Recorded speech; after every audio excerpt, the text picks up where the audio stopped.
Well, happy Woden's Day, which is what we call Wednesday. We put the N in front of the D for some reason, but here it is. It's just like colonel, okay? You know, the military rank colonel. It's pronounced colonel. And I actually read somewhere something in like Wikipedia trying to explain why it is that a word that has no R in it is pronounced colonel. But that's the English language for you, you know, that borrows words from places and changes the spelling, but not necessarily the pronunciation. Anyway, this is Woden's Day, Wednesday, or, you know, say it however you want. That's fine.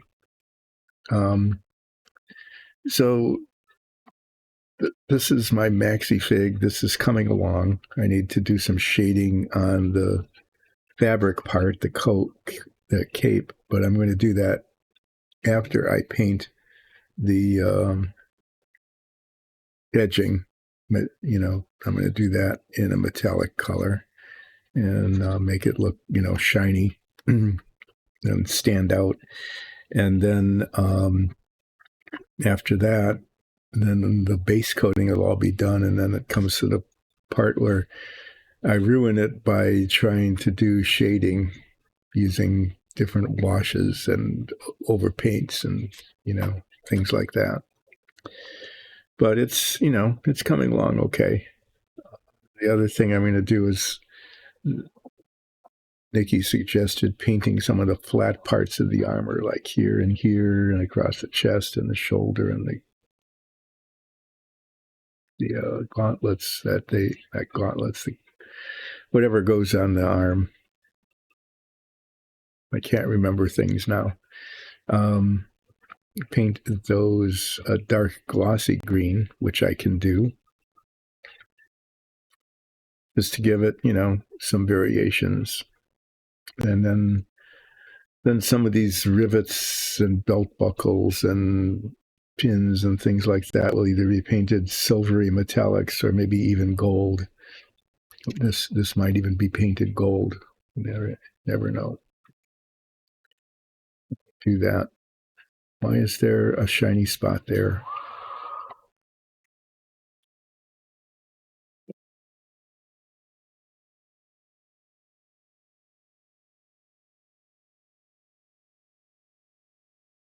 It's weird. It's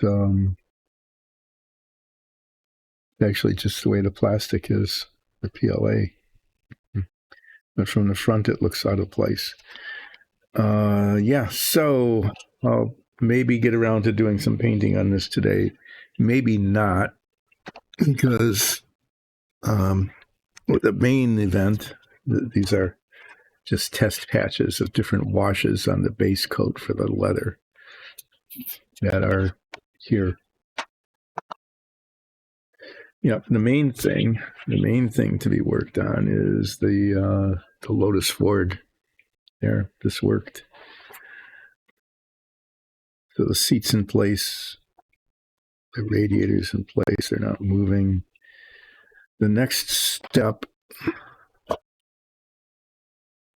get up and move that box without dropping it.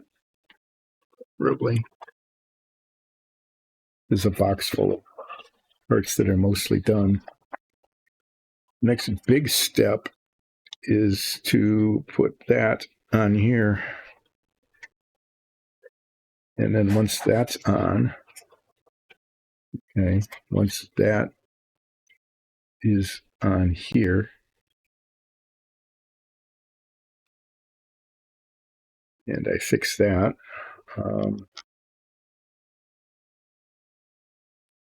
this goes over the engine, and this goes on tail, and then little engine parts get inserted here.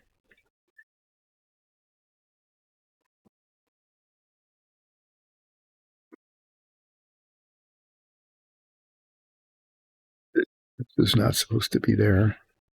It's supposed to be attached to this.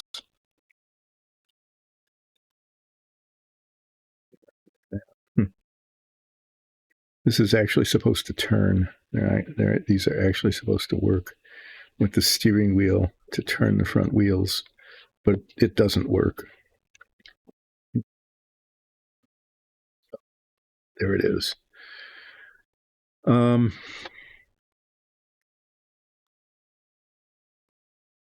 if I can get this nicely attached here when the seams don't show very badly and all of that, then I can move back along here and attach more pieces, and then start doing things like putting detail stuff like the roll bar and the exhaust, getting it ready for decaling.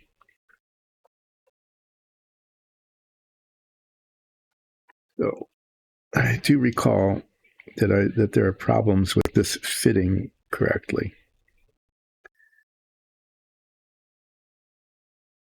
So this has to go, the seat has to go to the steering wheel. I practiced this. I know it works.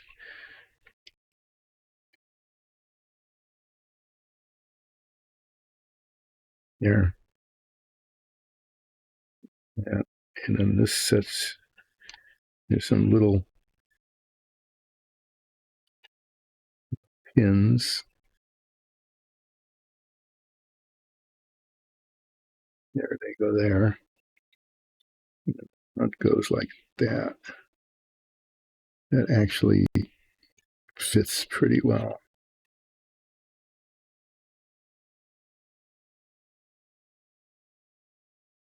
So I just need to do that. I just need to do what I just did when there is adhesive on that.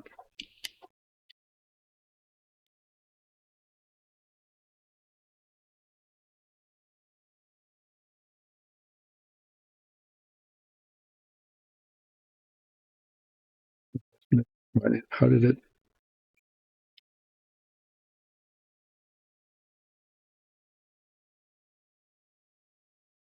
How could it fit in and not fit?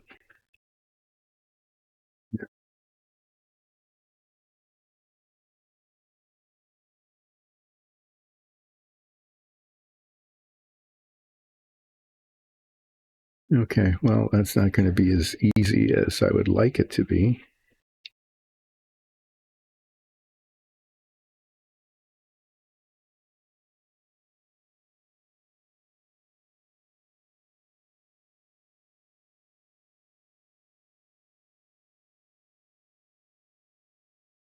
If it actually goes on.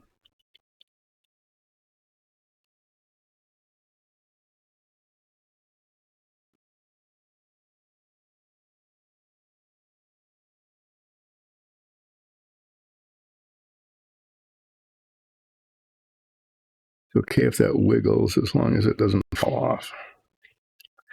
Okay, I'm going to use contact cement on this like usual because there's some painted surfaces because I want it to grip, but also, as you could see, it requires a little bit of manipulation to get it to fit correctly.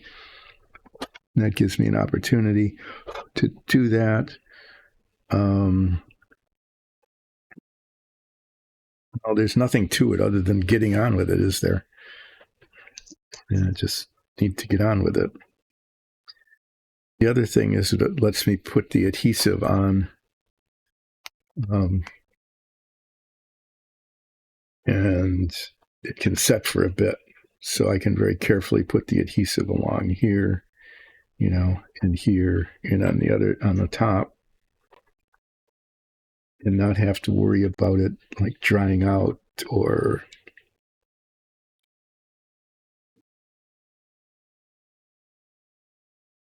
otherwise failing.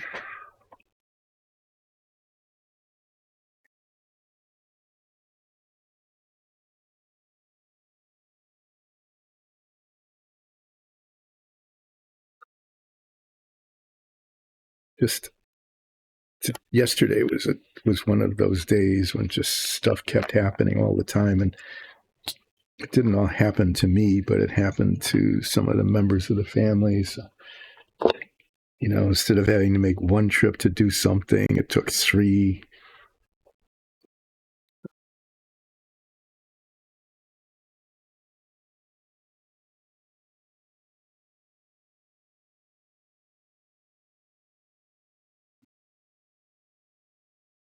trip to the urgent care center late in the evening. There was just a whole lot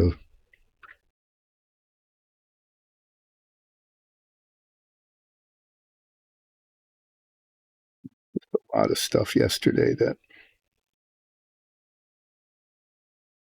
didn't seem to be, it just wasn't all that pleasant.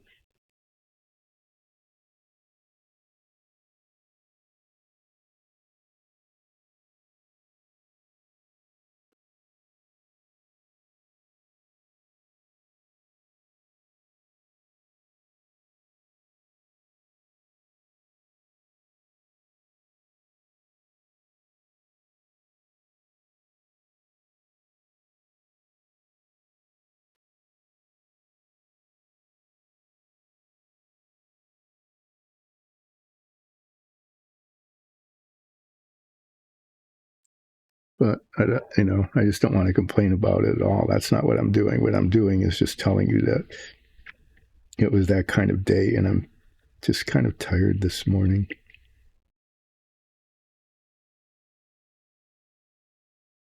That's the result.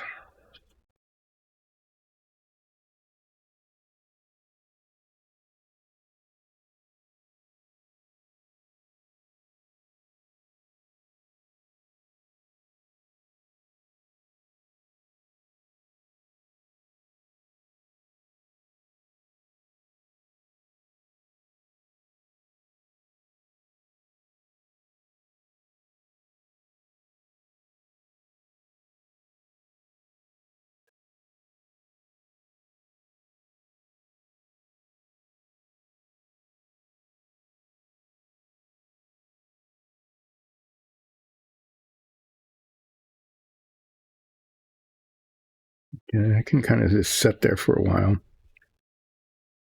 I attempt to put adhesive on in this part of it, because it has to be on both. It has to be on both surfaces,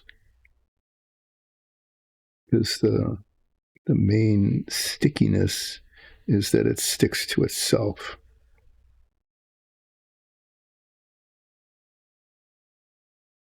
For it to stick to itself, it has to be on, both parts of the selfness.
Hopefully that will work.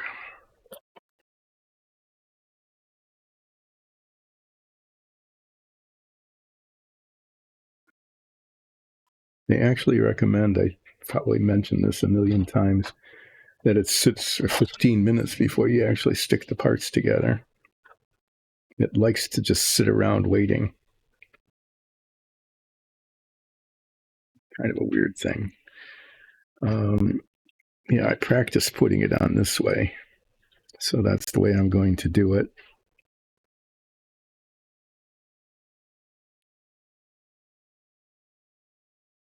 Once this is on, that's a major breakthrough. The rest of it should be, not necessarily, but it should be somewhat easier.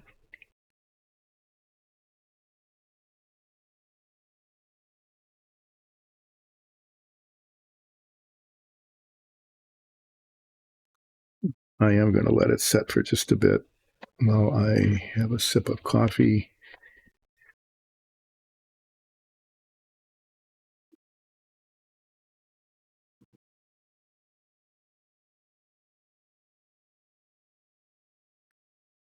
I think I've said this about 1,000,000 times. This was a lot easier when I was a kid, and all I needed to do was just put way too much cement on it and smoosh them together. And if the cement showed, well, it showed, but at least the parts stuck because there was just way too much cement. Well, let's see if I can get these to.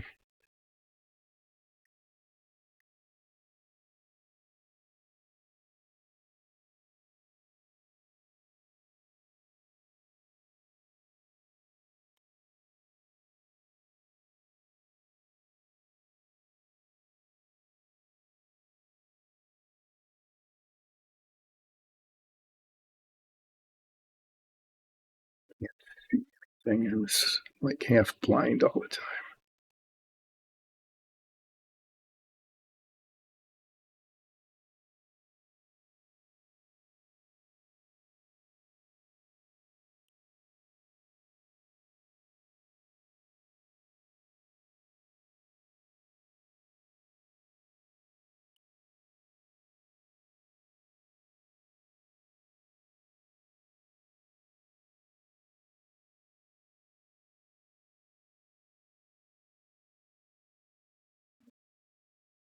That settled down.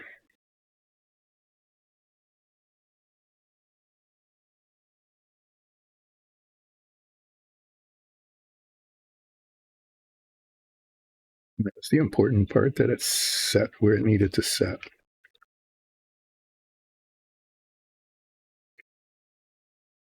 It's lined up in the front as much as I can tell.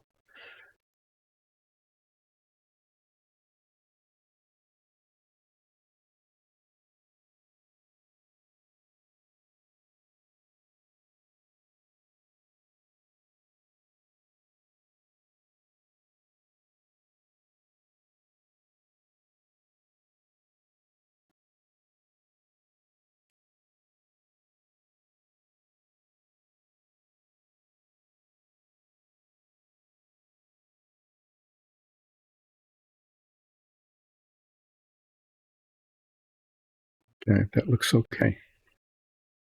So the next part that goes on, okay, that looks like a car now, doesn't it? You can still see the dashboard, the steering wheel, the seat turned out actually okay. Is this part here is supposed to go here.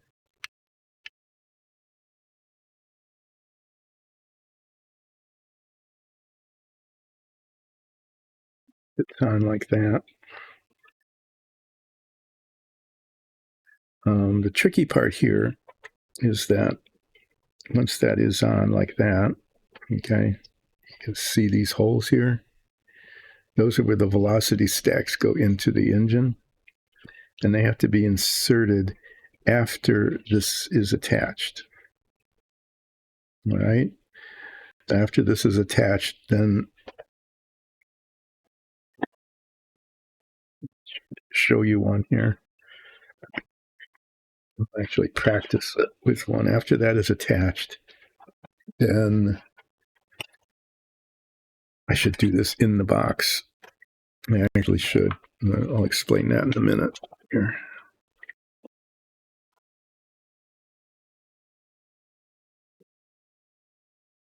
The assembly box. Okay. Why do I need to do this in the box? Well, you will find out momentarily.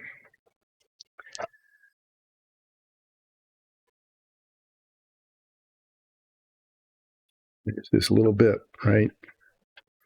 And then this needs to be inserted through there into the hole underneath there. Like that. And this is in the box because if I drop it, I don't want it to be bouncing off the cardboard onto the floor. I tested all of these.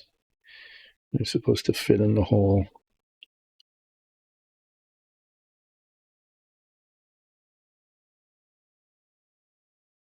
Okay, and there's 8 of them, and they all need to go in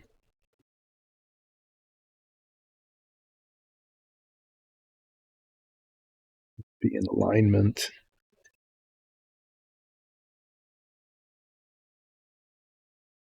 Yeah. So the way that will work, which is why the contact cement is such a good thing, is that I need to put the adhesive in those holes before I attach this. Why? Because getting the adhesive in there through this gap without touching it and marring the paint will not be easy. Fortunately, the adhesive stays usable for up to 2 hours. So I have 2 hours after I put the adhesive into these little holes to attach this and get these little bits in. So I'll put the adhesive on the ends of these as well. How am I going to do that? That's a good question. I think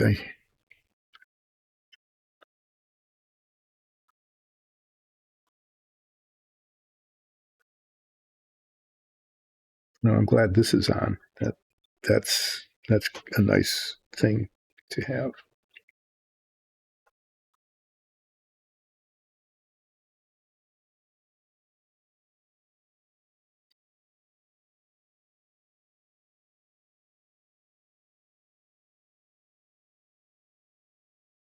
Good if this.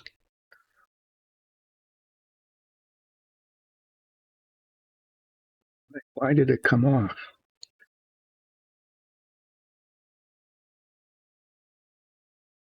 There's a gap there. How in the hell did that happen?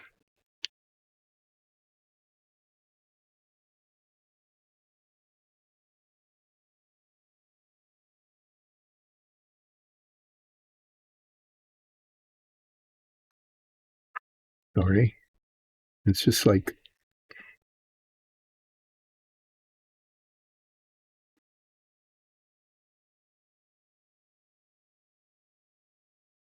this was sitting on there really well, and now it's not. It's like it's not happy where it is.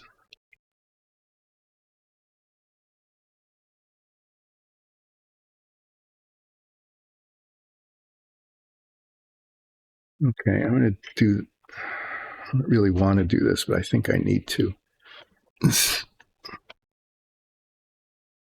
I can't clamp it really. There's no way I can put a clamp around that. But I can.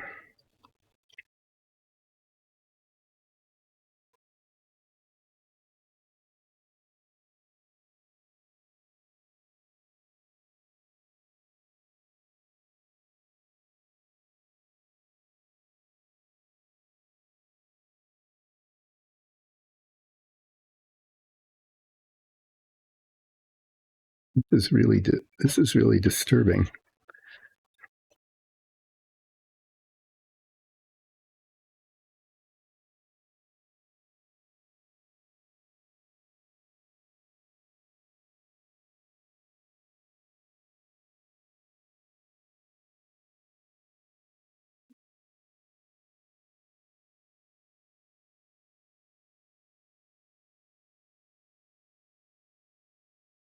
What I'm doing is I'm squeezing it down and then putting tape on it to hold it.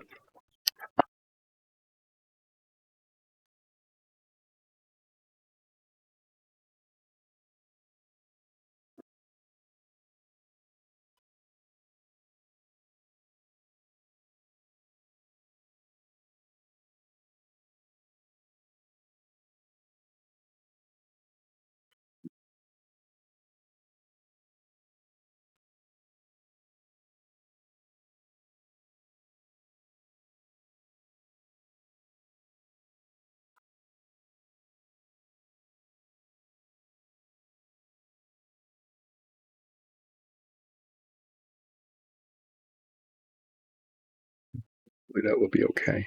This is in the way.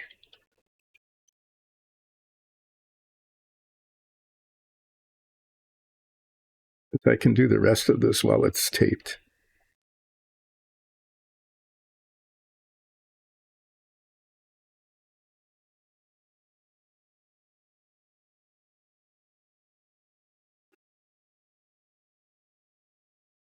I'm not being careful.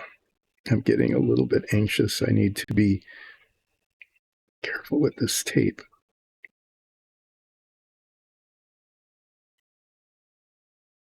But what I should be doing is, as I squeeze this,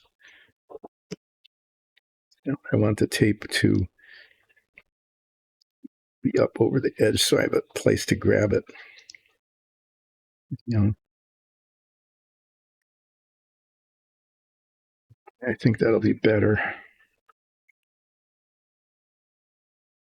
Really, what I'd like to do is have some weight on there.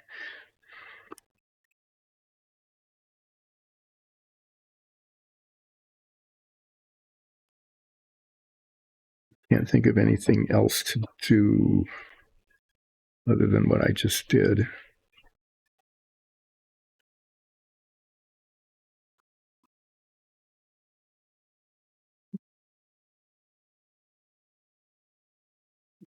As I can see, it's looking okay.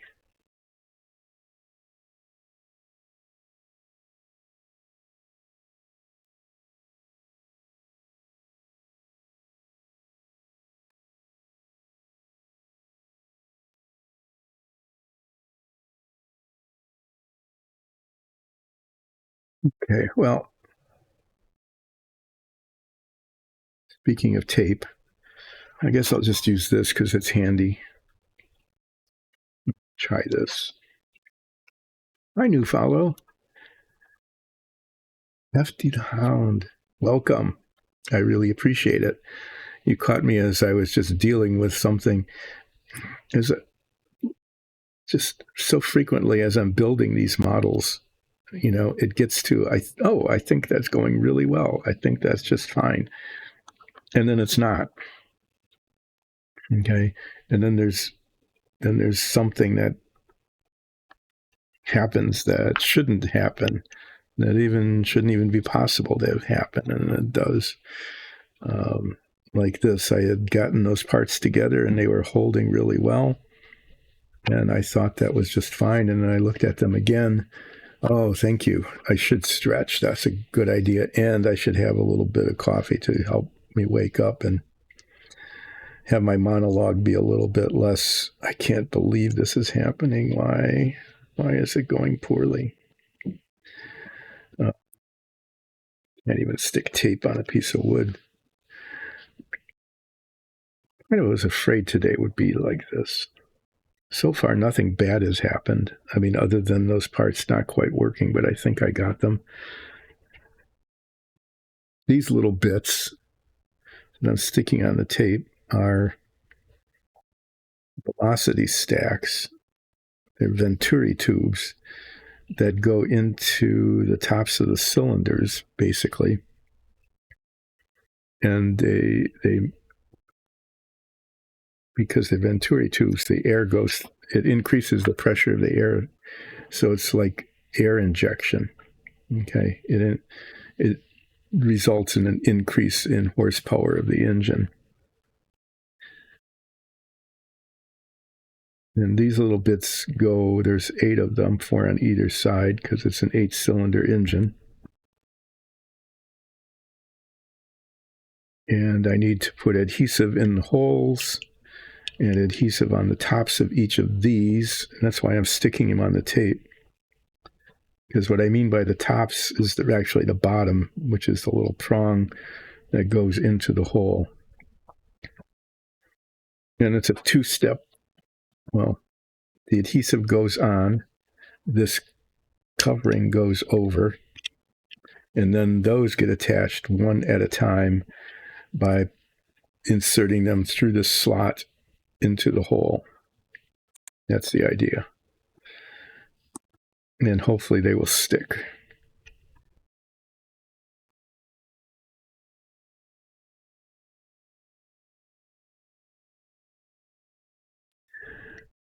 whoever designed this model was really insidious.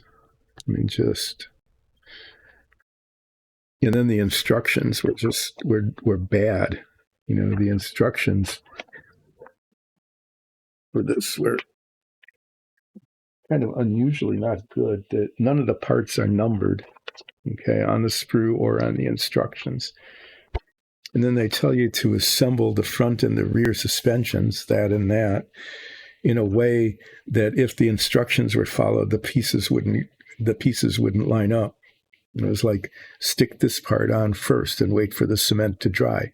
Well, it's this one little point there, and it can rotate up and down. And if it rotated up or down, then this part, which goes between this and something on top, wouldn't fit. So there's like 1, 2, 3, 4 little pieces, 4 little bits that all needed to fit together. And the way I got them to fit together was I just cemented them all in at one time. And that was that way at least they were lined up.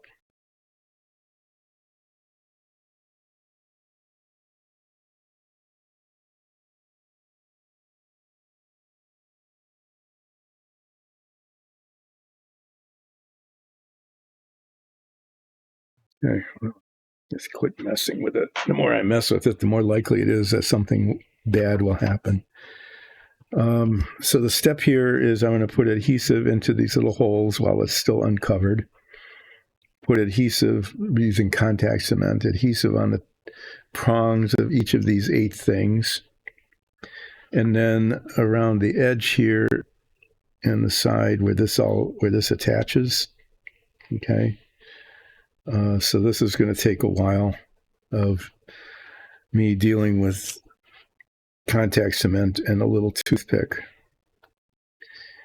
But as the instructions say, I have up to 2 hours, and it might take most of that. Well, it's not going to take that long, but it's not going to take just a few minutes either to get all of that applied.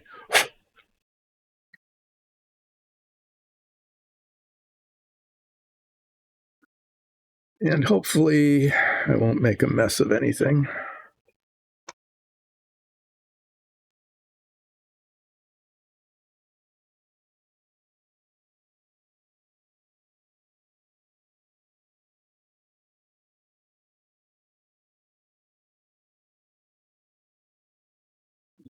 Little strings.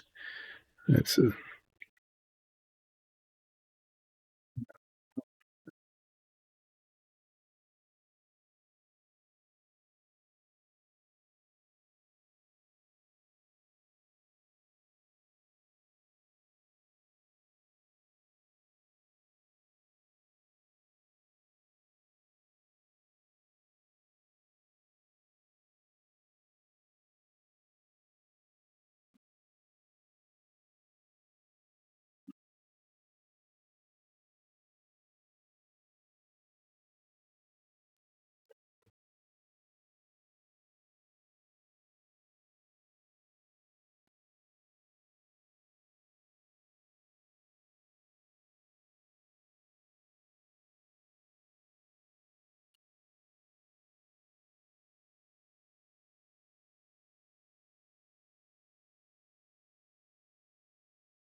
I think I got some on there.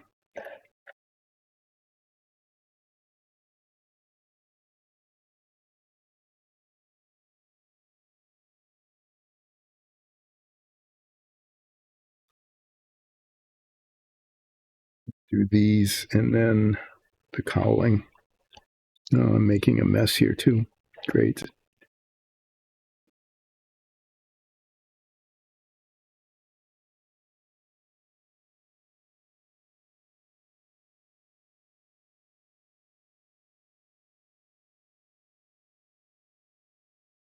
I'd really like to be able to see better.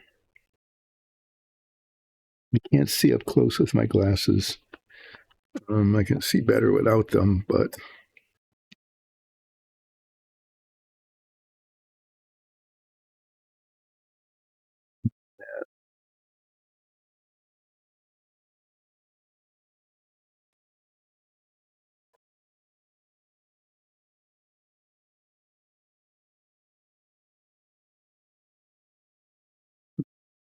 as you can tell, this is starting to look like a car now instead of a box full of pieces.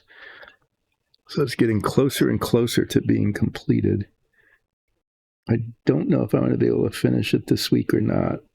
You know, if I can get this parts together and the tail cone on. There's some suspension parts that are real fiddly. Just lots of little junk, little parts. I have to take a look at and make a decision about whether I work on those yet today or whether that waits until Friday. So I'm going to just let you know now that I'm going to be traveling again, yet again, starting next week.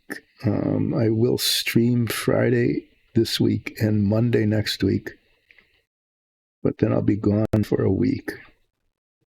And I'll let you know Friday and Monday, specifically which days I'll be gone.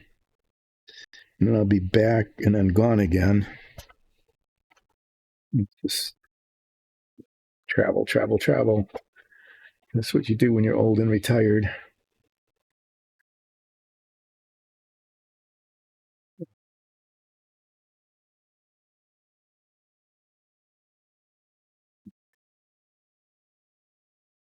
I made a huge mess here. I'm going to clean this up if I can. And I was leaning the brush over on the side of the can, and it just dribbled.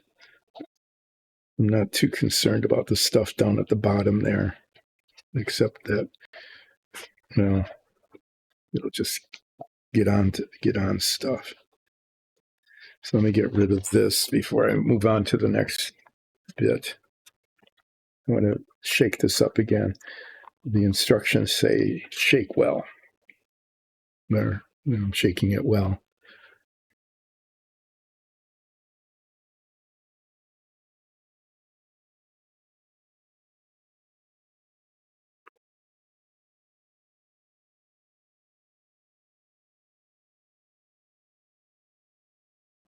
I don't want it on my fingers. If I touch the surfaces with this, the acrylics paint, it doesn't really affect the acrylics paint that much. I can, it's like rubber cement for that. I can just take it off. But the spray paint that I use, the green and the yellow, that does dissolve in this, which I discovered the hard way with the Savoia. It was a sad moment. As I found there's the most significant flaw on the Savoia was because this touched the paint, the spray paint, and dissolved it. That, just like that bit right there. Stringiness. I need to be really careful and do it from this side.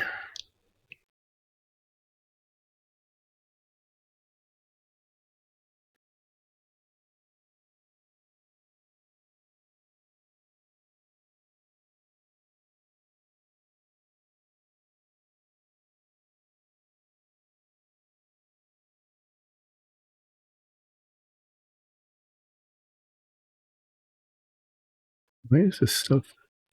Usually this is more liquid, and now it's getting all gummy.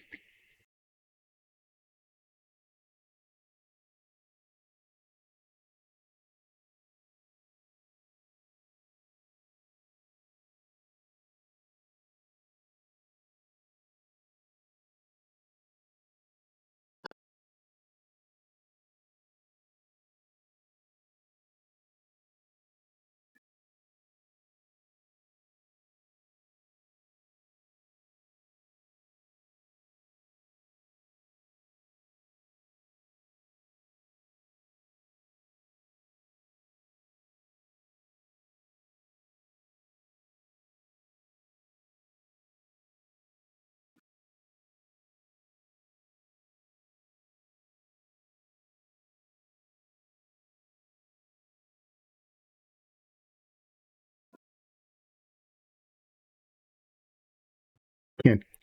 I'm trying to get it on there. I can't get there from here.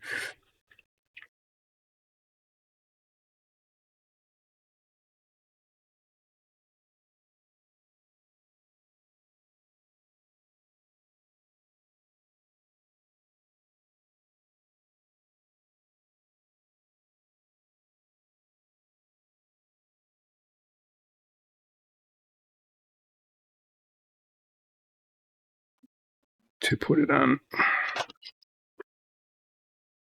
this thing. I'm getting real fumbly here. I'm being fumbly.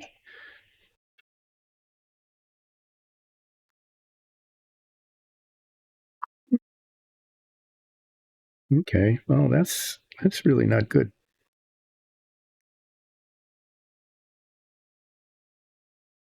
Quite sure what the deal is here with my fingers.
This is this is a lost cause.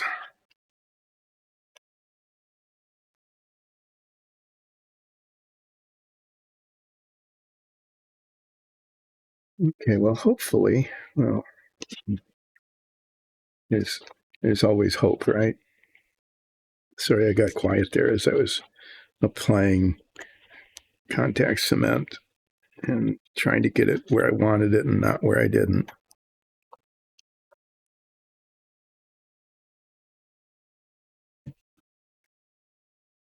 Trying to get the bottle cap on. You can watch me struggle here as I try to line up the metal cap.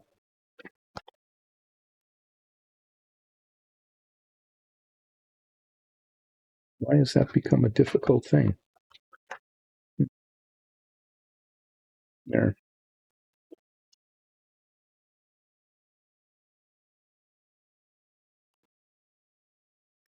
I'm going to clean my fingers before I start touching parts. I'm going to use a little bit of isopropyl alcohol, just rubbing alcohol. Hopefully that will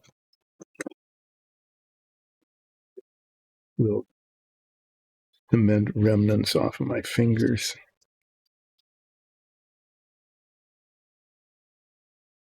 Okay, now I throw this away because if it's in the trash, it won't be.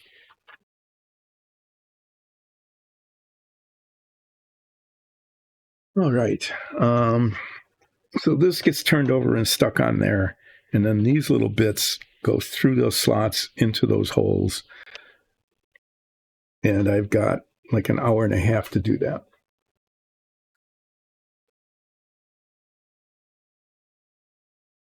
Because the contact cement likes to sit around and wait before it adheres to itself.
Okay. Looks at even more like a car. There's a little white spot there. I don't like that. I'm not going to mess with it right now, though. Okay. So now I need to get these.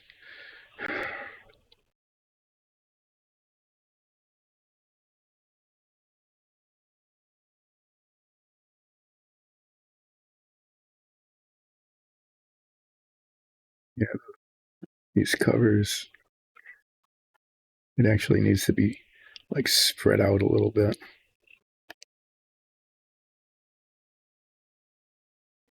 It is. That's how it fits. So that's how it's going to fit. Let's see how this goes, huh?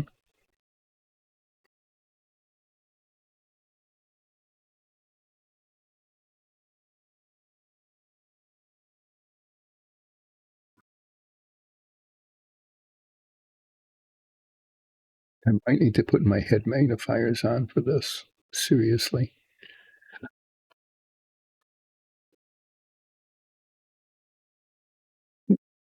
I can't really see that well. And the extra light helps.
Whoever thought this was going to be fun was wrong.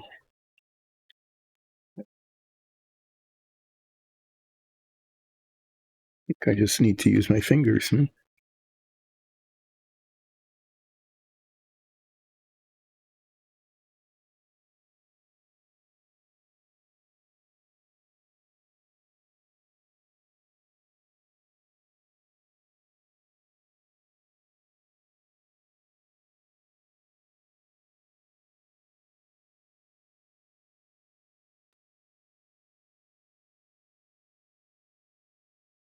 They don't line up.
Well, the good thing about this, if there is a good thing about it, is that they get covered up. There's covers that go over these. What's wrong with this one? This just doesn't go in a hole.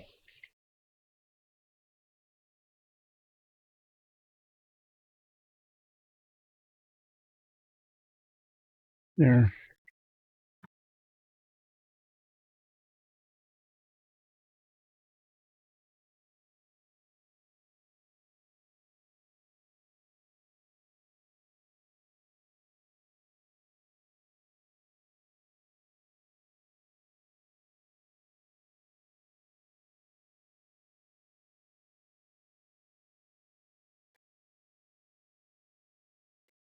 different one.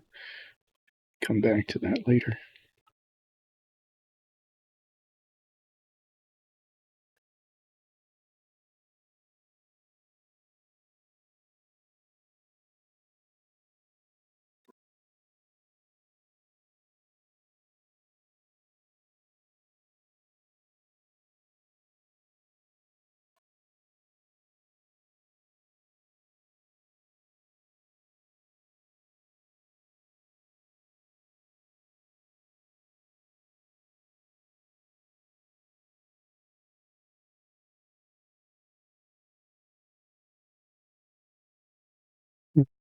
Those look pretty crappy. But like I said, the good part is that they actually end up being covered up.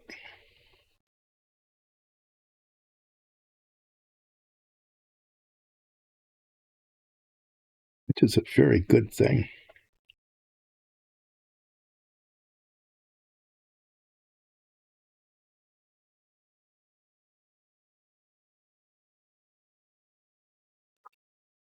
Try to get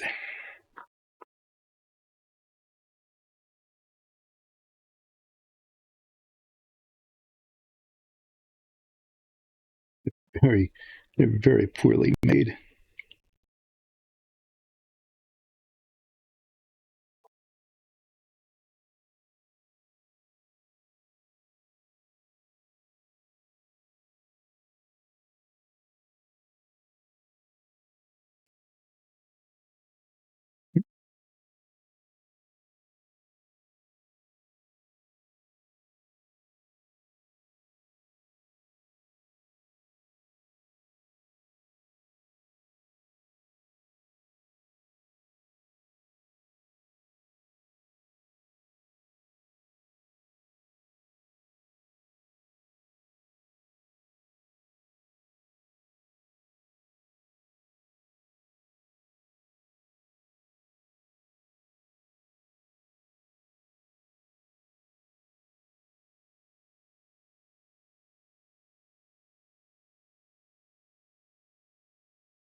So in the 1964 version of this car, these velocity stacks were just exposed. They just stuck out. And in the 1965 version, they put a air cover over it that actually increased the airflow to the kind of forced more air in, and the more air that gets forced in, the more horsepower the engine puts out. And when I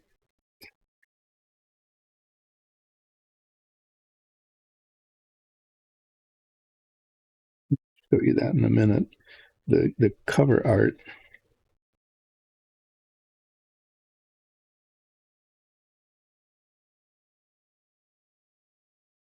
so it just doesn't fit.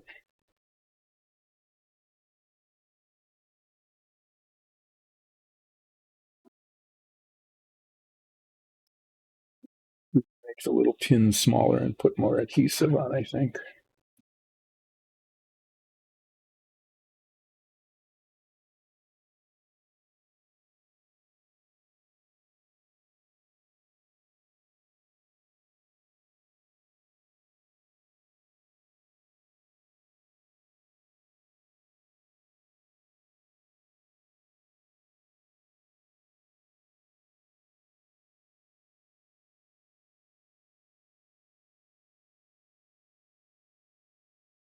Sorry for being so quiet here.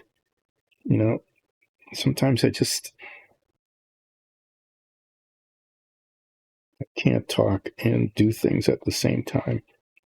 Apparently, that's just something that happens, and it's happening here.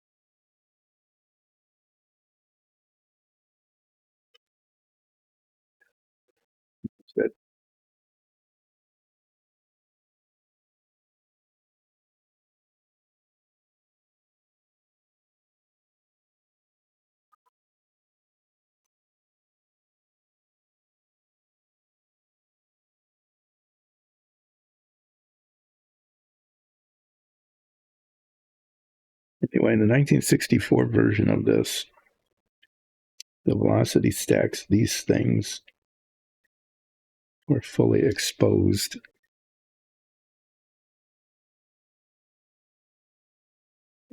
That's I need to try to get them to kind of line up.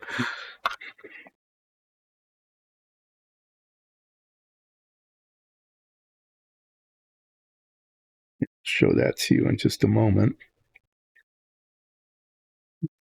First, I want these to be fairly evenly spaced and fairly evenly in line, which they're not.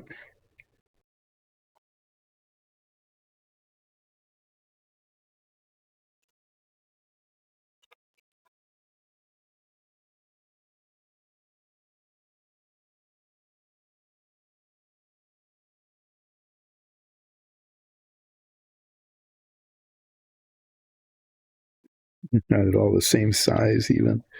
And these were so poorly made, and then they were covered with a thick layer of chrome plating, which made them even worse, just in terms of appearance.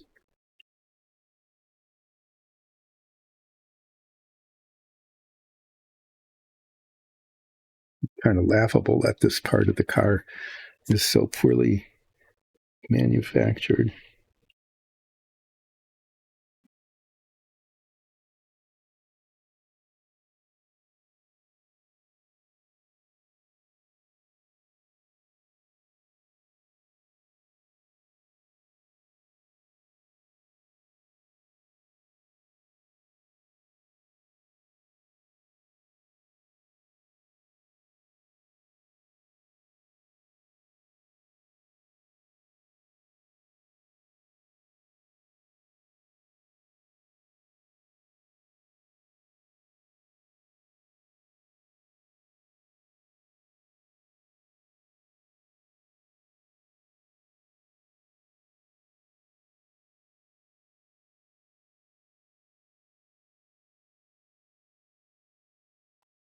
Yeah, I'm just going to fiddle with this for a while until they're not awful. This one here is significantly larger than the others.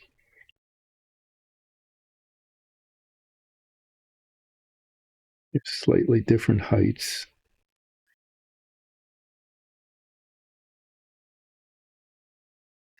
So the good thing about this is that there are these, and these go over them like that. Yeah. So I'm spending a fair amount of time diddling around with these, but essentially they just end up being covered by this, which is good because they look stupid. They're I don't know how much work it would take to actually make them be a uniform.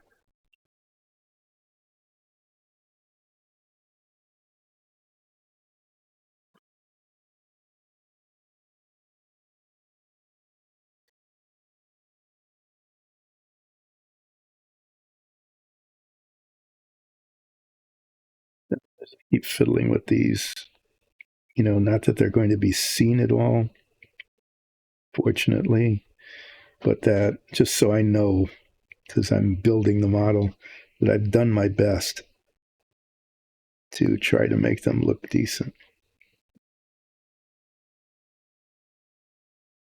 Let me show this to you. The cover art, okay, has them exposed like this. You can see that, okay. And they're supposed to be shiny, and they're supposed to be, look at that, they're uniform in size and in location, and they look like they really look amazing, but they're not. They're really dumb. It doesn't work at all. This is one of the historical inaccuracies of this model. The seat is a huge historical inaccuracy. The real seat is red and it's got black buffers and a red cushion, head cushion in the middle. This does not exist. Lotus powered by Ford. That's the 1964 version. Okay. And the exhaust is actually flat yellow, not chromed. And so what I think happened is that this was the 1964 car. They made a model of the 1964 car. And then they added parts like the covers for the velocity stacks. For example, when they made it to look like the 1965 car, the 64 was 92, this is 82. But the decal set that came with the model is from 1964. Okay. And the whole painting scheme is from 1964, especially that. 65 car wasn't terribly much different, but different in enough appearance ways, like the sponsorship decals, the exhaust, the covers on the velocity stacks, the front end. 82 is still there, but there's just a little Lotus logo here instead of the lettering. So I've been trying my best to redo this to make it look more accurately, like you can see the seat. Okay. Where the seat is red with black bolsters on either side of the head.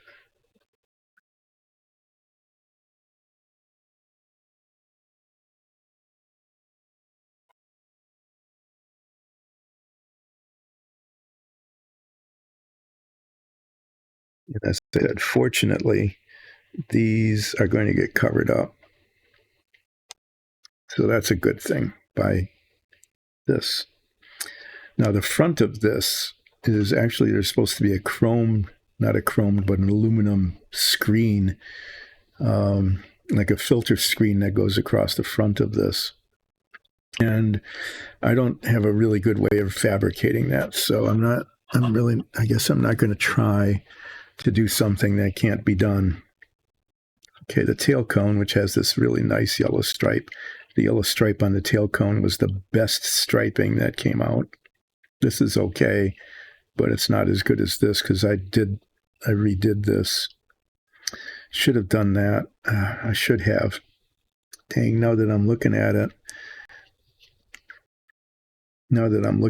I really, really, really, oh, dang it.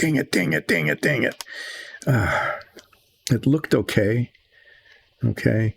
What I did here is I painted it yellow, then striped it, and then green, and then I repainted the yellow.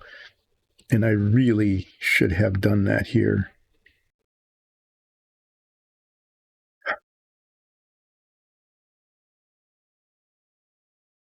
Right at the top of the car. See the difference in color? This is better. It needs a recoat.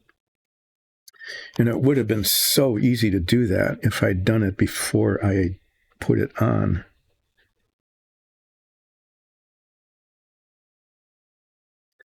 You know, this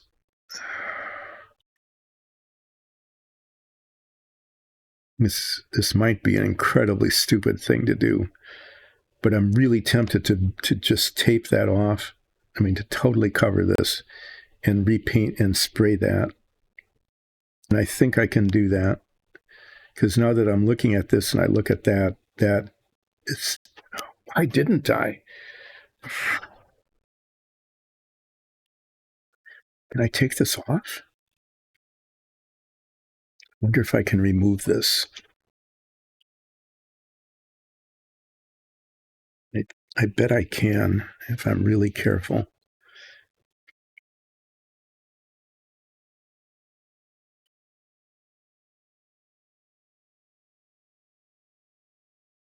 I'm kicking myself now for an aesthetic thing that, yeah, I can.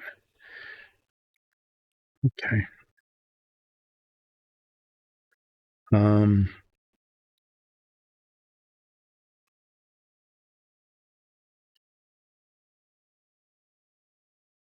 This is not the best thing in the world to do. Okay. I'm not recommending this, but now that I'm looking at it, and I'm just looking at it and saying this is just not good.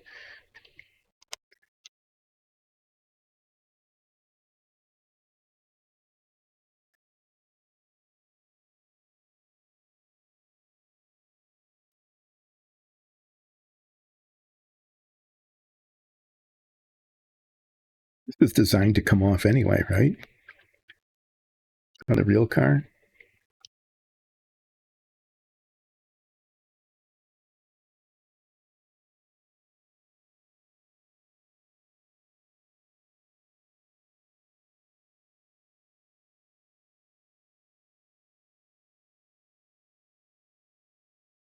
Let's see where it's hung up.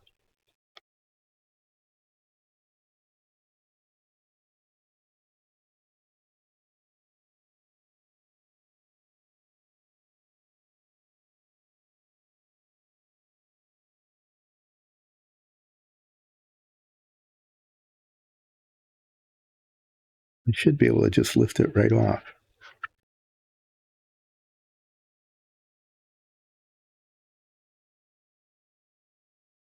Okay.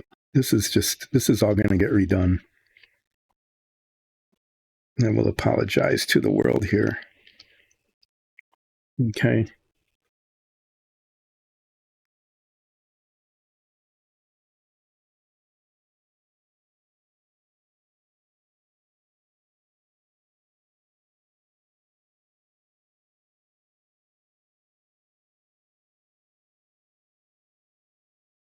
But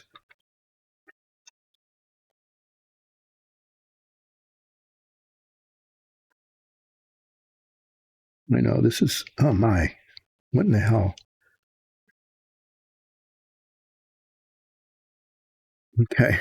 All of a sudden, I have, as I decided to try to fix something that was aesthetically not pleasing, I have essentially disassembled a good deal of stuff.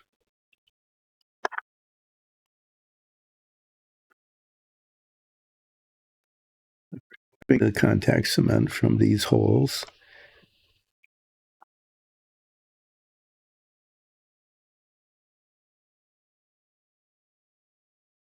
So what's happening here, what you're seeing happen live, is basically something that was done weeks and weeks ago that is going to be redone pretty much from scratch, because I just didn't I should have been dissatisfied with that, and I wasn't. And now this has come off.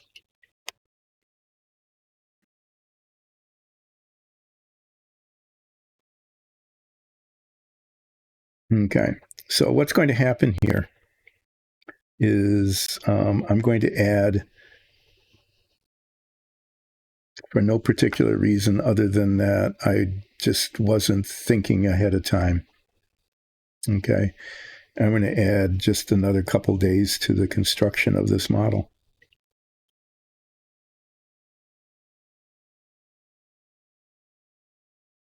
Because I just messed up. Fortunately, it looks like I can unmess it. But again, this is one of those 2 steps forward, 1 step back kind of things that seems to be happening with some frequency with the models that I build.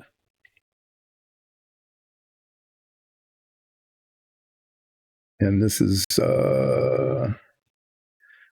one of the 1 steps back. So let me try to explain what happened here. What happened here is that this came out really well, the stripe, because I did a 3-step process. And this, once it looked like, in comparison, just looked terrible. And it's right on the top of the car, right where it's highly visible. Okay. Which means that that little yellow stripe that little bit of yellow stripe, like significantly marred the appearance of the model. I mean, just did. It's just not good.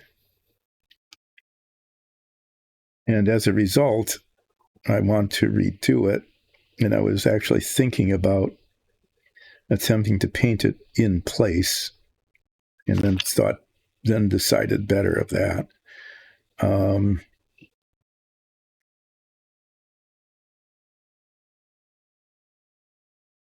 So what I'm going to do is I probably can attach this. I might just go ahead and do that.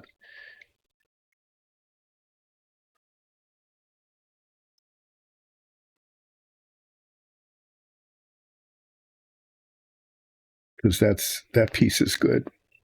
I can put this on, which will continue to move things along. But this whole bit here is needing to be redone,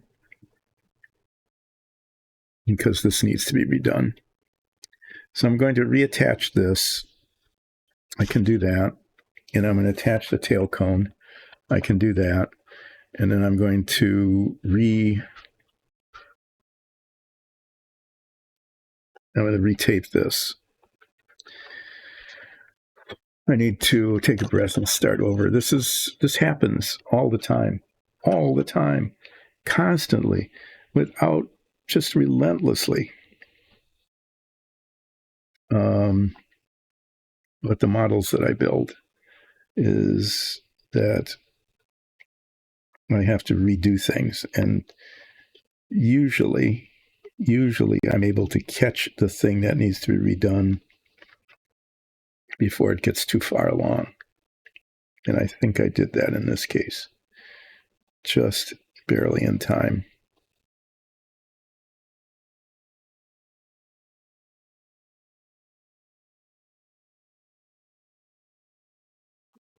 Okay, well, it just means that this model will be finished like a week later than I thought, which was 2 weeks later than I thought.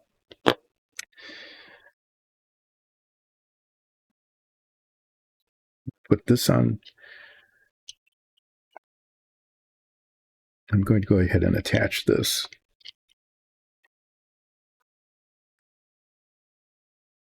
It'll be a little bit tricky.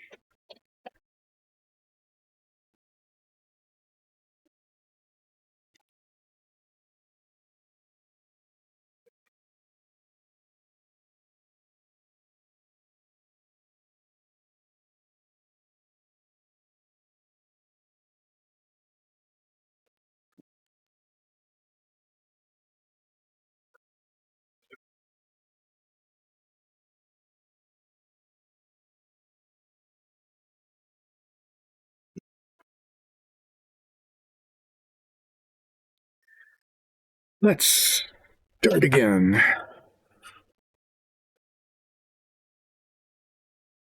That was just unfortunate. But, when I looked at it the first time and said, oh, that looks okay, I think I'll just leave it, instead of doing what I did to the tail cone, which I could have done a week ago. No, I didn't.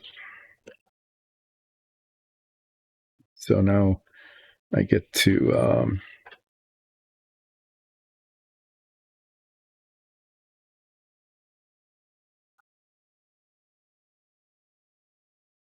start some things over. In this case, way over, because this had been attached a long time ago,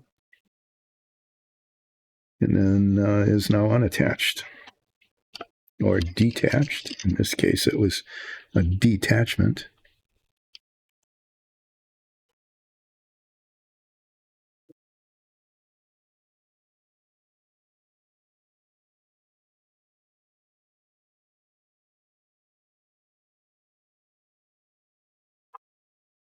Okay, well, all sorts of things are going wrong here, because I kind of lost focus as I was dealing with the redoing of the thing.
I shouldn't have said Happy Woden's Day. I should have said Woe to Woden's Day.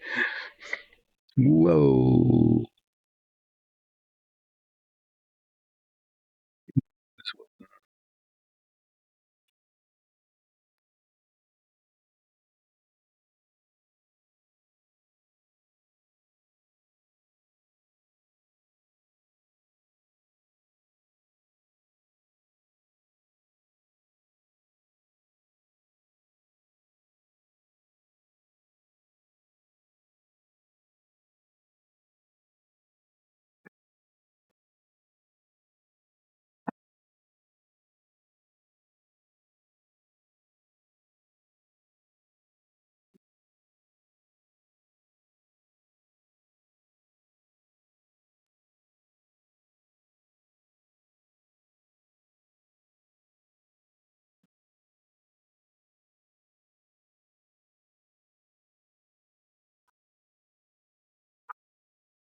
Okay.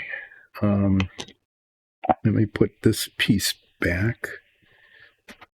It has to be in the correct orientation. There's a little bit of a notch that is necessary for the attachment of the exhaust that goes on the top of this.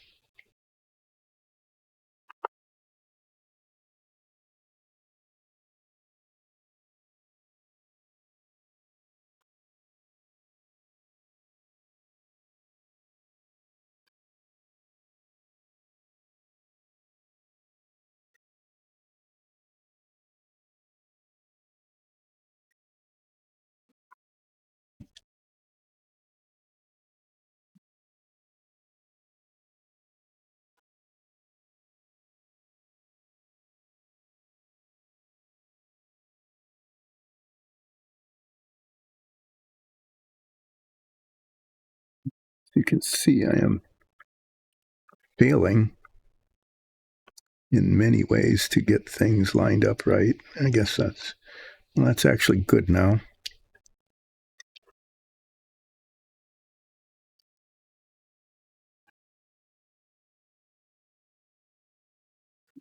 Lined up, and now I can stick this on.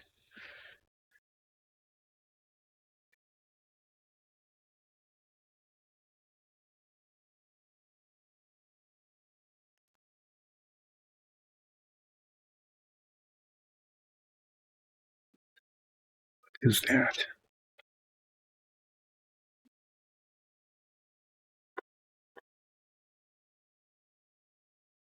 Okay, there, that's good.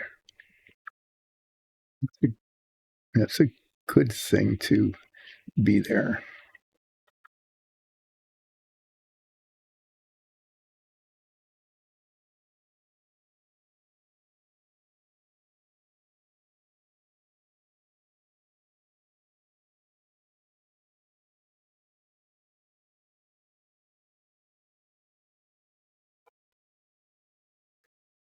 Tail cone is on. It's lined up pretty well. There's a white spot there. Oh,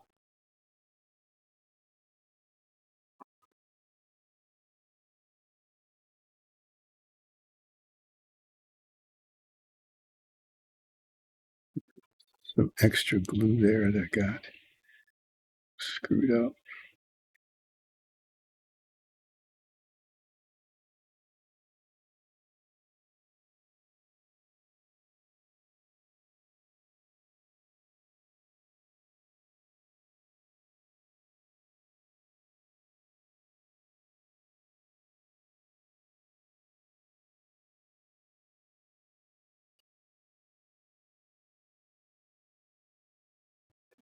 Let's just not turn the car over.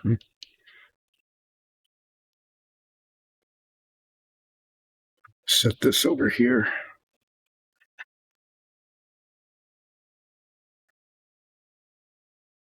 Okay, what needs to be done here is this all needs to be covered with tape, except for the yellow stripe, and then I will just go tiny little splits of yellow, and then it will look bright like all the rest of this does.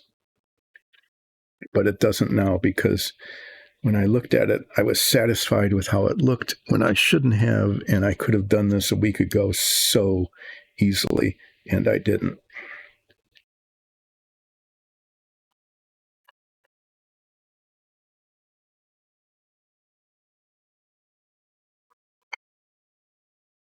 And it's getting to where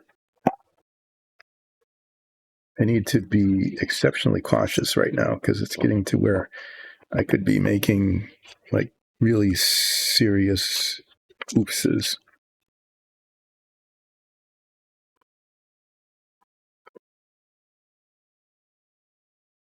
I want this to be right at the edge of the yellow.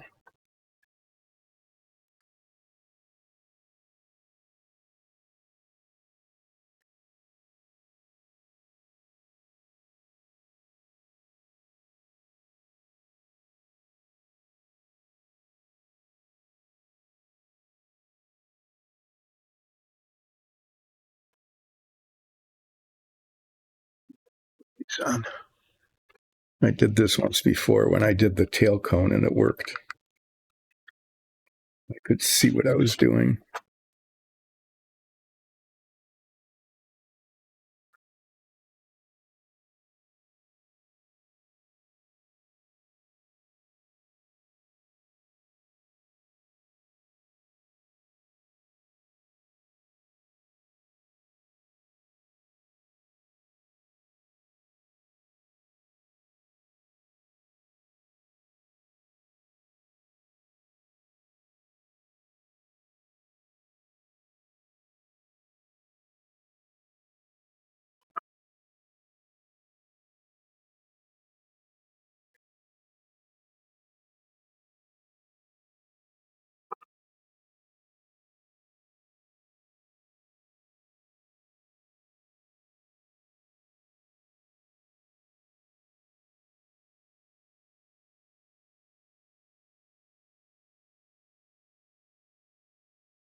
I'm going to spray this, either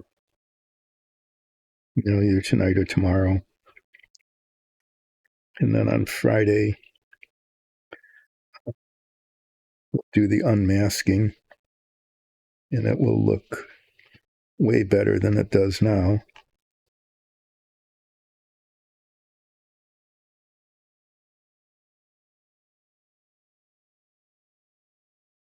And then this will get attached on Friday.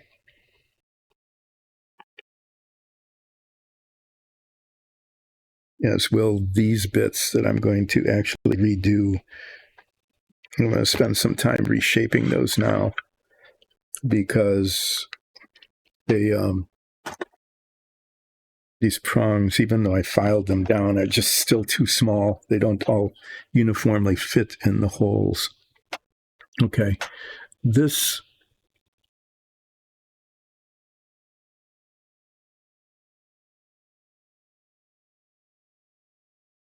I'm going to put this away for the moment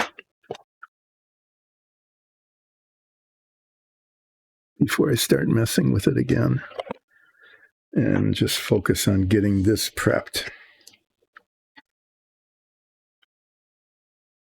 The important part here is to get all the rest of it covered up so it doesn't get yellow paint on it.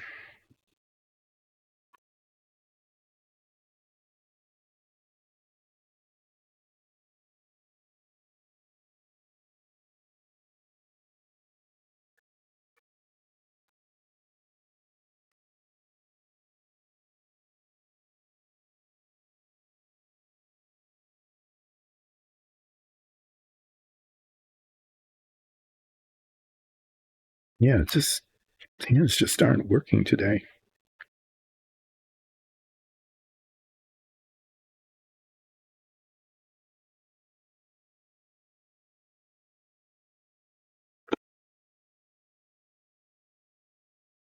I want to get yellow paint right there, but not on the rest of it. So I'm going to cover it up on the top here and leave a gap there. Okay. And then just tape it on the inside. Take care of it that way.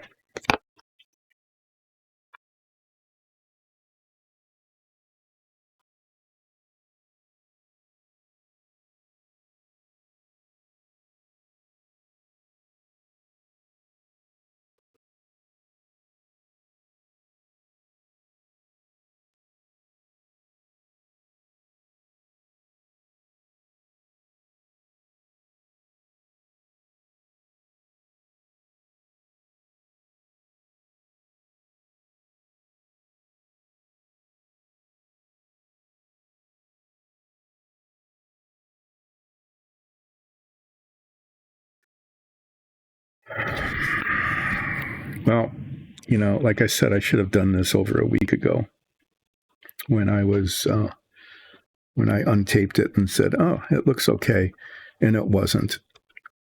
And it looked okay, but it was maybe not quite.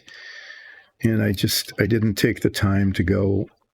I should do what I did with the tail cone. It would have been so simple and easy at that time to have done that, and I didn't. And now I'm doing it now, and I guess better now than not now.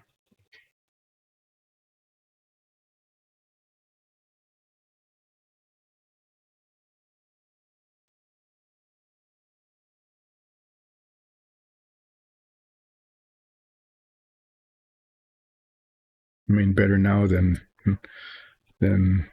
not do it at all.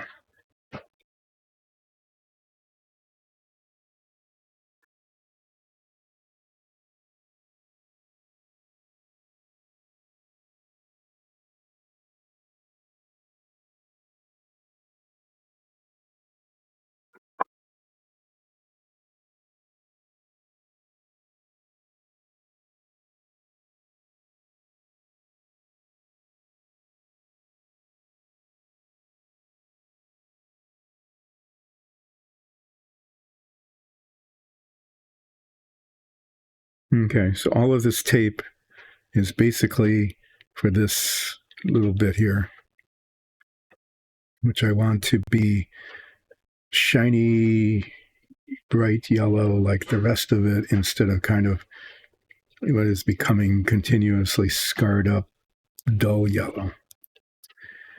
So, it's not going to take much, just a little spritz of paint. Just want to make sure that I've got stuff covered here. And then I can come back to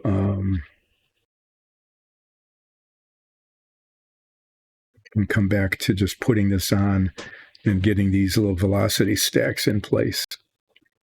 So this will get painted, which I should have done, like I said, a week ago, or more than a week ago, when I was trying to get the stripe on the rest of the car. When I was trying to do that,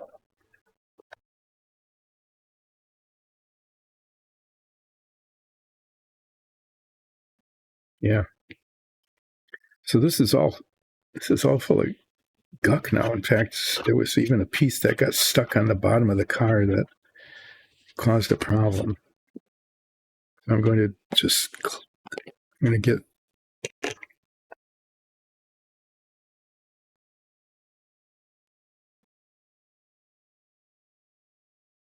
what I'm going to do next is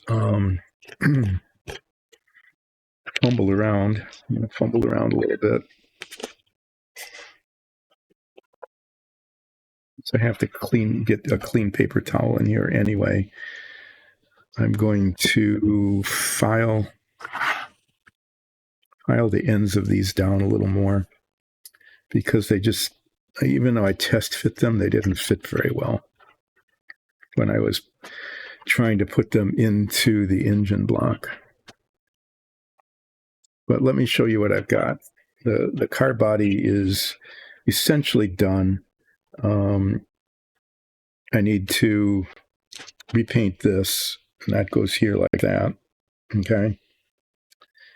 There's once that's on and those little velocity stack things are put in, then this exhaust goes across the top.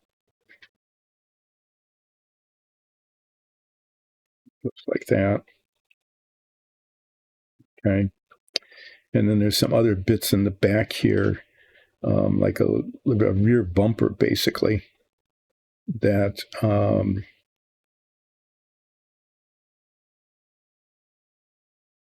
that I might yet be able to do today. I'm seeing a problem, another little problem.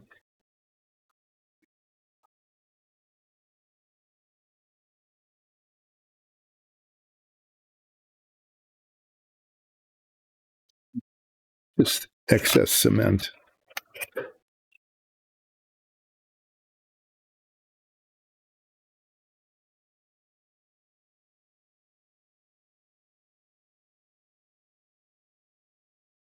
There. This rear axle keeps falling out.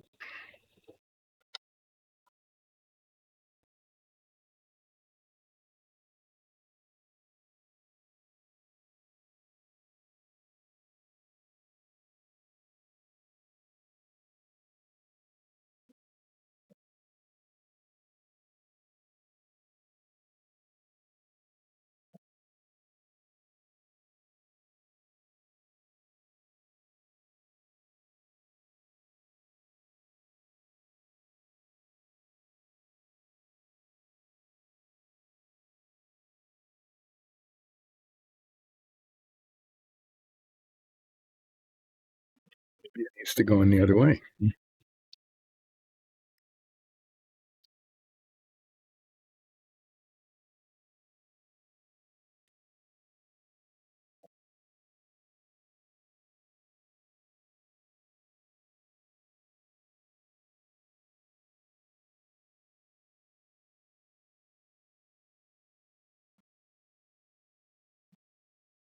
It's just always something.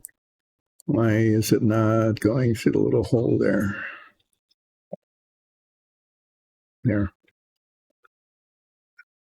Probably leave that there. Okay. So that's still on. This is still on. This is still on. This little bar keeps moving around. I guess that's fine as long as it doesn't fall off. The axle is now in place. Nothing has broken off at this point in time. So I've got, this is pretty much together. Big decal goes on the nose here. Roll bar will go here. At some point, the exhaust will go there. At some point, this covering is going to go there after I repaint it. And then there's some suspension parts that somehow or other need to be attached along here. And I'm not sure how those go. I'll deal with those later. I'm going to cover that up and stop messing with it at the moment. So the things that will need to be done, of course, the wheels go on at some point. This is the rear bumper. These are little suspension parts. This bumper might be able to be attached yet today. These are the covers that go over the velocity stacks that have been causing so much trouble.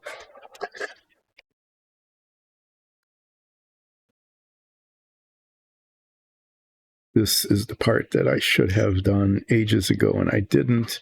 So what I'm going to do now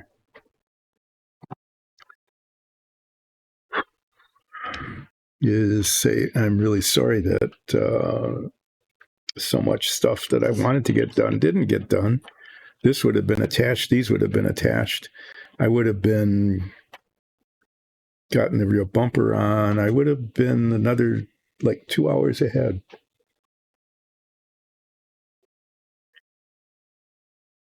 If I'd only looked at this more carefully and taken the time to do it. Fortunately, I mean, the good part is that it hasn't really held up the rest of it because this just sort of sets on. And these weren't working anyway, so I don't mind redoing these. What I'm going to be doing is filing these little prongs down at the bottom. I'm going to be making them smaller because they just don't fit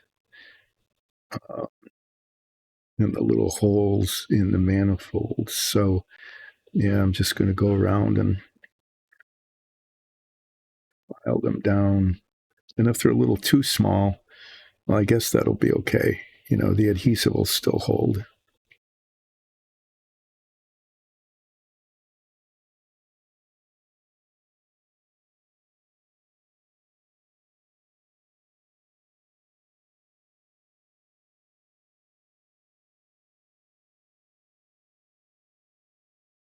I don't know why this car had a rear bumper. I mean, what good was that going to do? You know, they're traveling 100 and some miles an hour and they hit each other. It's not exactly a 5 mile an hour energy absorbing bumper, but it had one.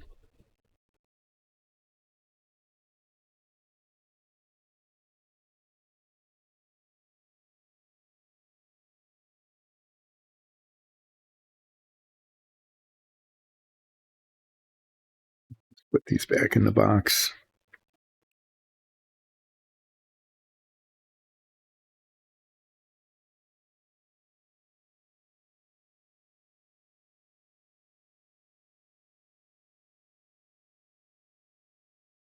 As I said, I'm really glad that in 1965 they put a cover over these because they just don't look good. The parts are not uniform in terms of their manufacturer. They don't set in their receptacles very well.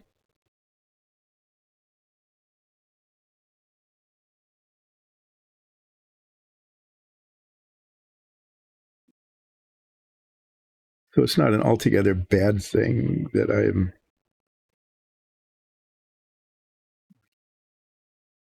reshaping the little pins on the bottom so that they fit a little, hopefully will fit a little more easily. Maybe not better, but more easily.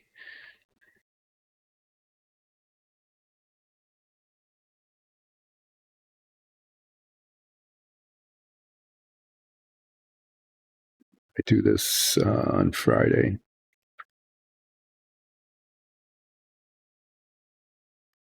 Yeah, so I've lost probably about an hour's worth of work today that has to be redone. So, you know,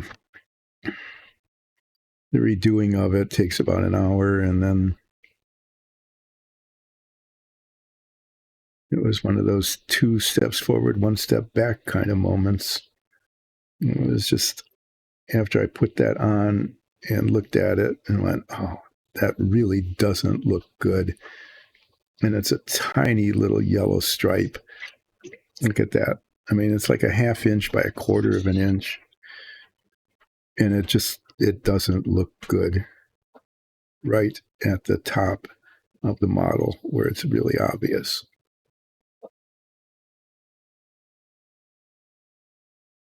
So repainting that will be good.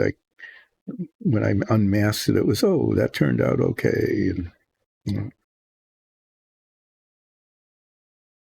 wasn't.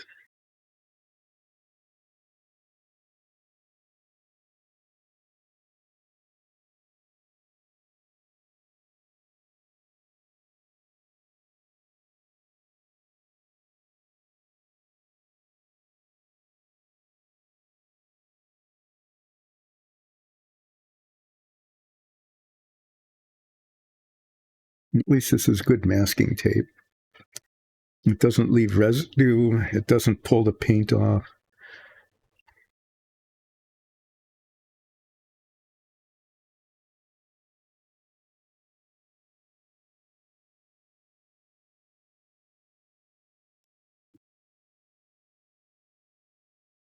Filing these down is the kind of low skill thing that seems most appropriate for this point in the stream.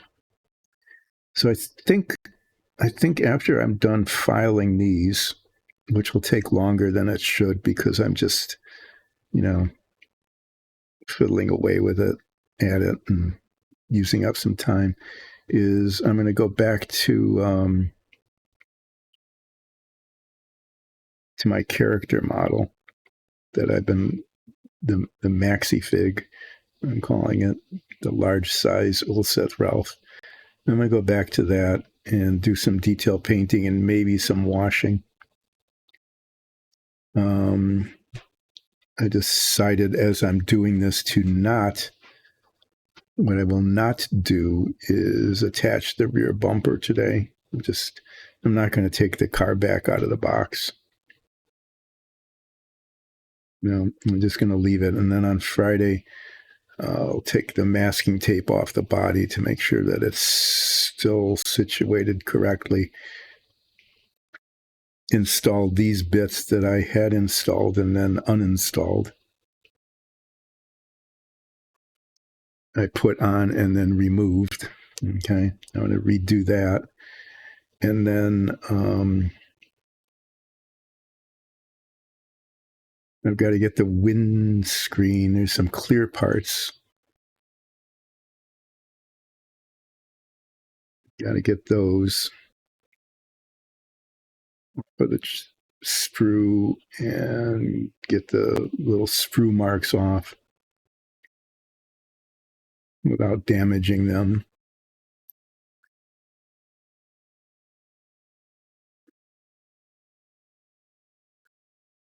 So, just lost another day in this.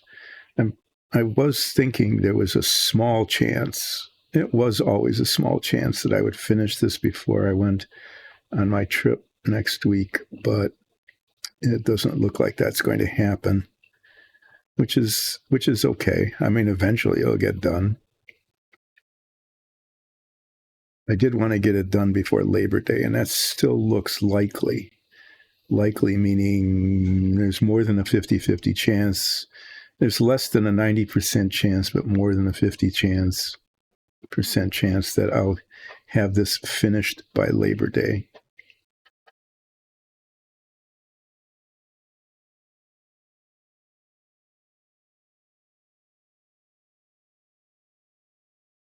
Well, these pins are much smaller now, and hopefully that will help them fit into those little holes in the engine cover, the header cover.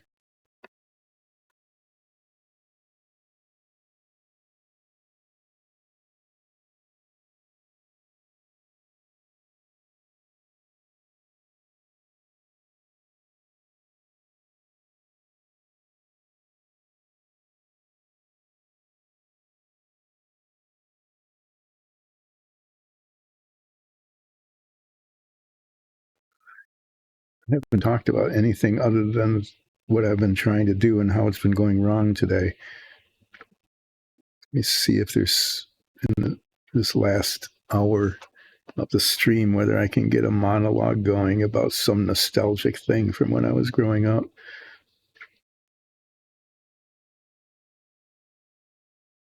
You know,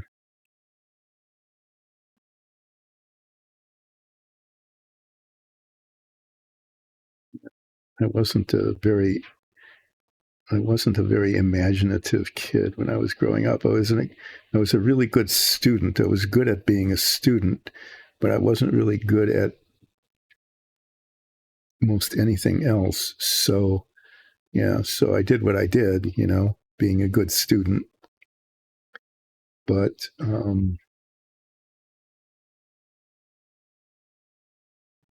there aren't too many other really good, clever anecdotes that I could talk about. I did talk a lot about, and I could get back to that, cars used to be and how you needed to replace parts on them that we don't even think about as being parts anymore. Replacing spark plugs and belts and even mufflers, things that were like annual, just annually would take your spark plugs out and either put new ones in, or if you were being frugal, you'd have this little thing called a gap measure. It was a little shim of metal that you'd put between the little bits of the curved part of the electrode and the flat part to make sure that the gap on the spark plug was accurate. And you could do that. You could clean them off. Usually the spark plugs would fail because they were covered in guck from the exhaust, like burned oil and molten lead droplets that have been, adhered to it from the leaded gasoline. Fouled spark plugs. That's what they were called. You'd foul your spark plugs with all of these carbon, lead, kind of build up, and you could file that off and then sand it down, kind of like what I'm doing now, except with spark plugs. And then you'd want the gap between the two parts of the electrodes, where the spark was. The spark jumped between the positive and the negative. You'd want that to be the right distance so that you'd get a good hot spark. You didn't want them too close, because then the spark wouldn't be big enough, and if you got them too far apart, the spark wouldn't spark at all. So the gap had to be just right, and they had these little shims that were exactly the right width, or in this case, distance. The width of the shim was the correct distance, and you just use these shims and then bend the arc part of the spark plug, the part that arced around. You'd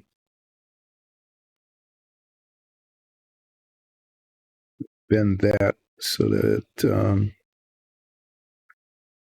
matched the shim, and then you no longer had fouled spark plugs, and you didn't have to buy new ones.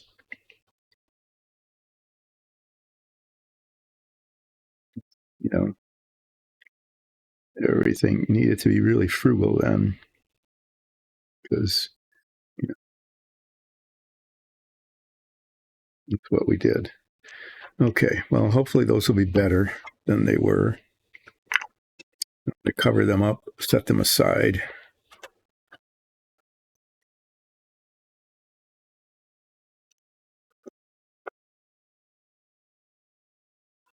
I'm going to take the paper towel out of this box now, because it's just, it is not good anymore.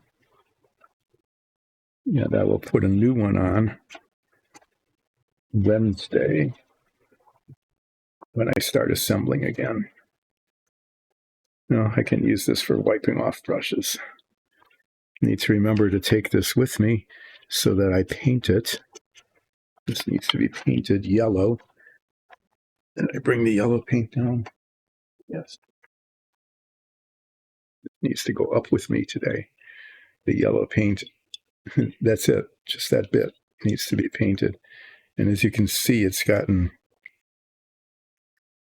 as it's been touched, it's been scarred up. I'm probably going to put like 2 quick coats of that on there so it looks good. I'll set that over there, probably knock it over, but that's just a thing to be done. I'm going to hang on to this. This is the tape that I used to put those little velocity stacks on. I'll just put that there. this box is now in the way, so I'm going to set it over there, out of the way. Oh, look, there's another piece of clean paper towel here underneath it. I'll use that as my background. Here, let me do a little cleaning up. Put the 3mm tape back in the 3mm tape envelopes, so that keeps it nice and not dirty. Tape away. Put the file away. Put the contact cement away after cleaning up some of the residue.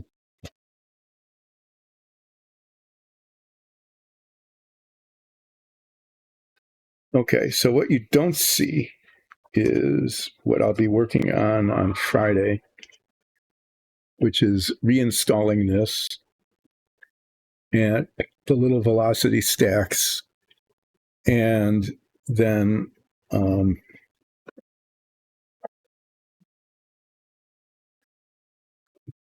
there's little bits here, these. And if the velocity stacks go on okay, I might attach these, which cover them up. So I'll go through all the trouble of putting the velocity stacks into the engine block, getting them to line up, okay, so that they're kind of even, and then I'm going to cover them up completely. What would be kind of cool is if they really looked good, which they don't. I was hoping that they would, but if they looked good, I was going to try to make these removable so you could take them off and look at they look good, but they don't. So that's going to be, essentially, it'll be a huge waste of time, but I'll do it anyway because then I'll know it's there. I'll know that they are there and they're supposed to be there as part of the model.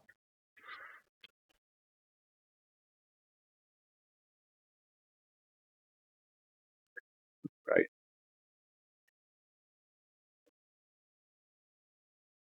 I'm going to take a very quick bio break, and when I get back, I want to continue working on this.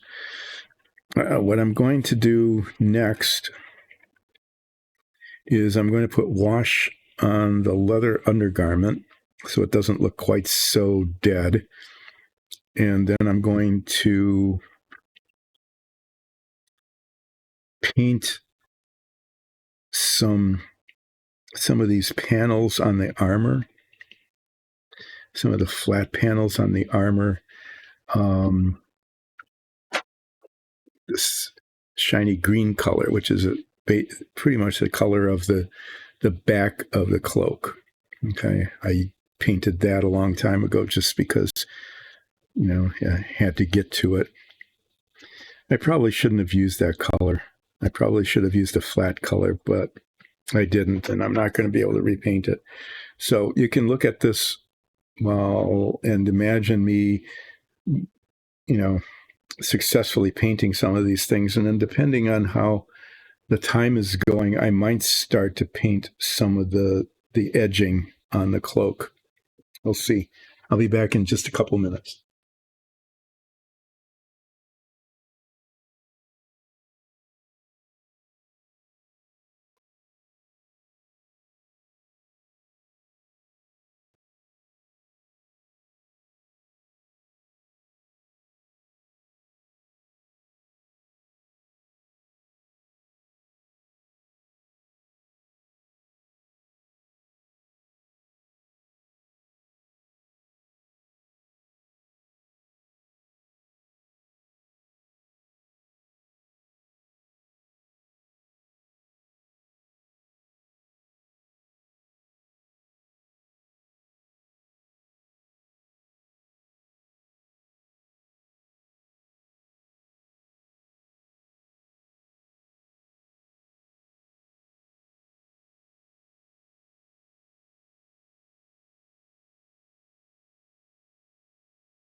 Um,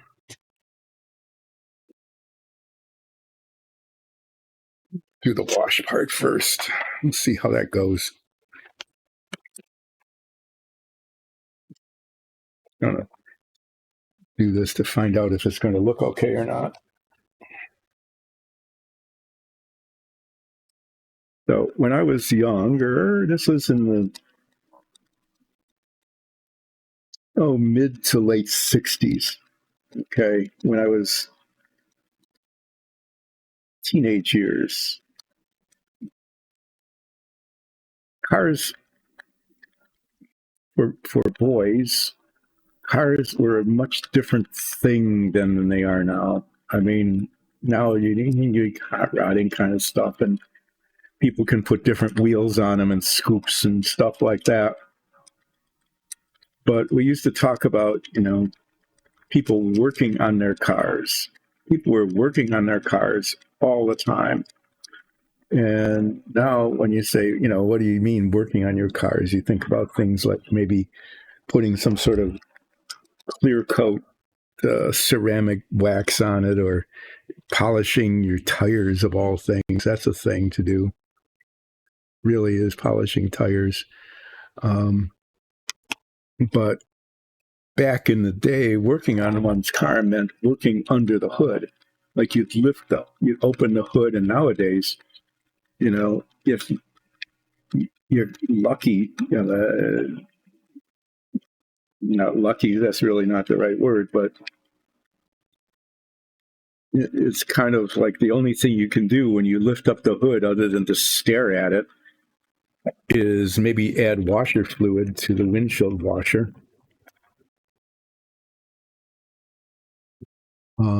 It's possible, believe it or not, it's actually possible to. I'm looking for a brush. I might use this for putting on the wash. I'm looking for a pointy one because it needs to go into like these little areas here. But I want there to be enough bristles to hold a fair amount of wash. So this is a good brush for that, but the bristles are too much. This one,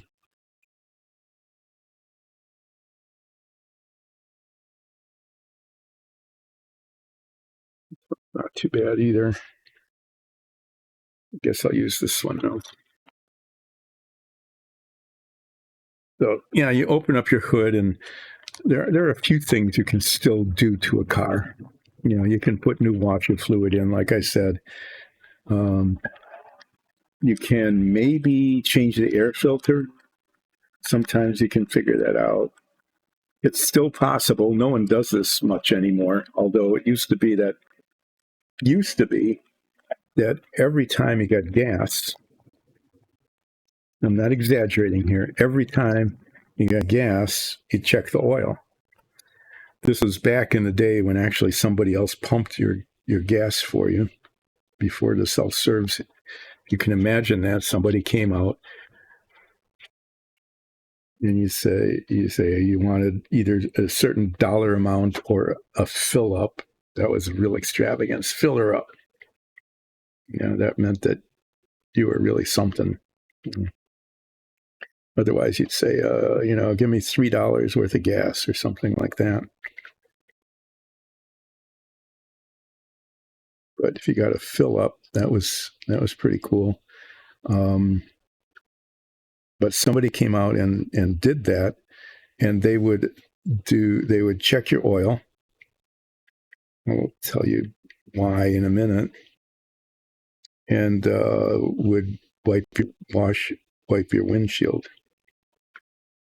That was all just part of the service. That's why they were called service stations, because you get service for your car. Now they're just a place where you can get 7 gallons of soft drink.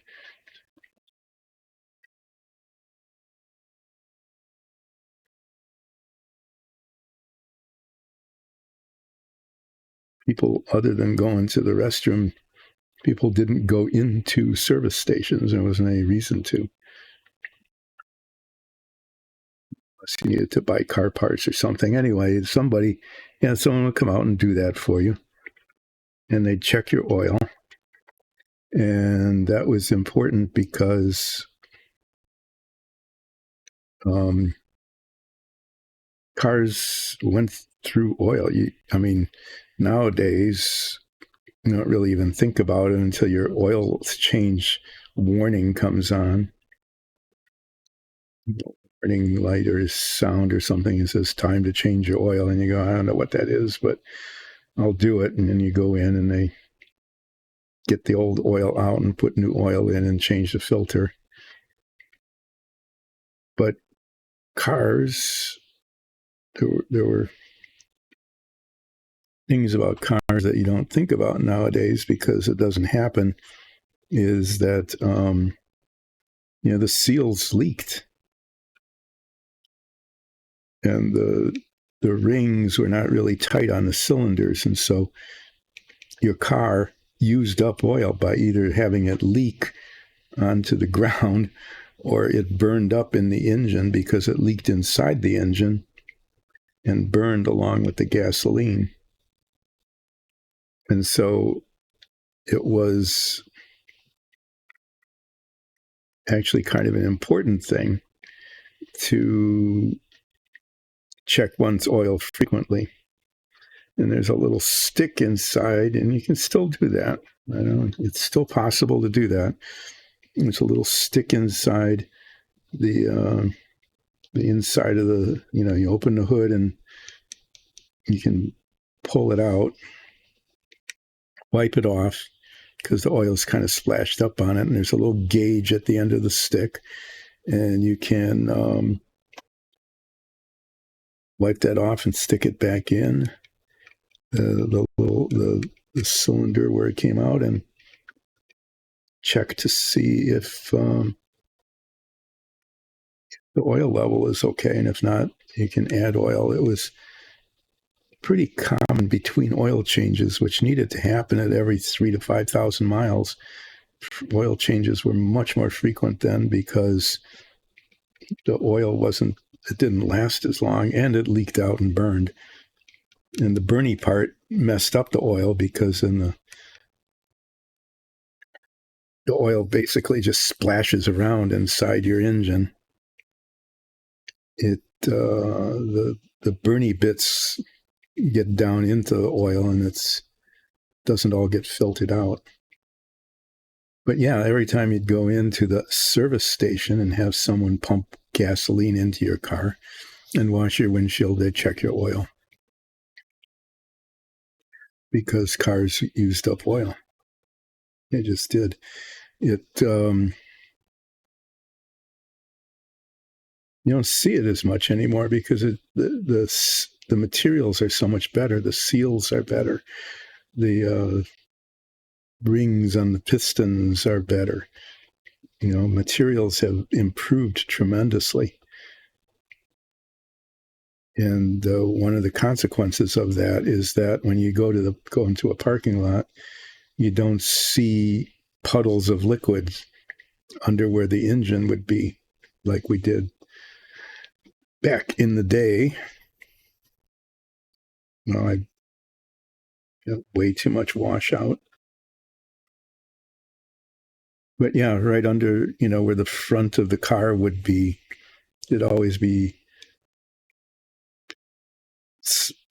dark stains on the parking lot pavement, where the oil would be leaking out and the transmission fluid would be leaking out. And if you were, lucky enough to have power steering or power brakes, that stuff would be leaking out. Sometimes some of the radiator fluid would be leaking out.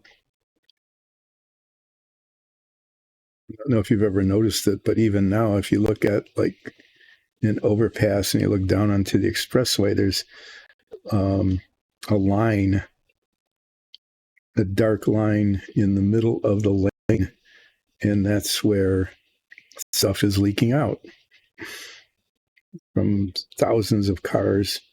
A couple of drops here, a couple of drops there, and next thing you know, you get a stripe in the road. The other thing too is you can tell where there is a bump, because right where the just downstream in the direction of travel from a bump, there's usually a big patch of that dark stain, because when the car goes over the bump, if there's any like droplets of stuff that's leaking that are on the car, on the bottom of the car, they'll be shaken off. And so, yeah, you should check that out sometimes. Just look at your expressway lanes, and even though cars drop much less fluid than they used to, they still do. And there's still a lot of them on the road, a lot of cars, and each one drops a couple of drops. But there's a dark line in the middle of the lane, and a bigger spot where there's a bump. This is changing the color some, and I'm also trying to get it to build up a little bit, like in these creases here on the arm muscles, so that you can see them a little better. I guess that's what the effort is here.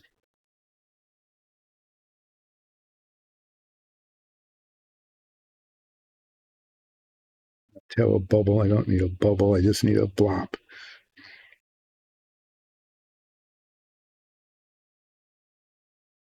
So this all started because I wanted to talk about, if you were a male between the ages of, like 17 and 22 or something, back then, in the late 50s and mid to late 60s, you would spend time working on your car. And working on your car didn't mean just polishing it. Working on your car meant getting under the hood and doing things like taking out the spark plugs and then gapping them, cleaning them and gapping them. It meant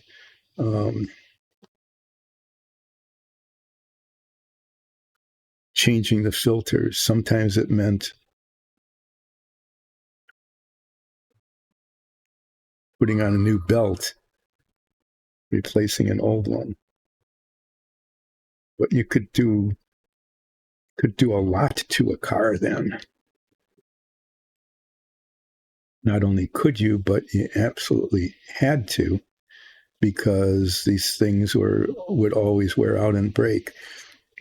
And so instead of going to a mechanic to do these things, it was kind of, it was both a form of recreation, but also a symbol of pride to be able to do things like that to your car on your own. And people sometimes get together and make it a social event. Let's go work on Billy's car. Let's all go there, and he's got to put in a new water pump. Let's all, to give a hand and do that. But working on the car, was actually an important activity for young men then. And, it's just different now. And the other thing that could be done is that it was possible to do, you could make the car run better. You could change the timing on the engine. You could put extra parts on, on the engine and the ignition system, parts of the car to make it run faster. Your car to go faster. We don't have that whole working on your car kind of thing that people used to do. It would just like, what are you doing this weekend? I'm going to be working on my car the whole weekend. Putting the hood and parts around or changing things out. Okay, well, that looks better. I think it's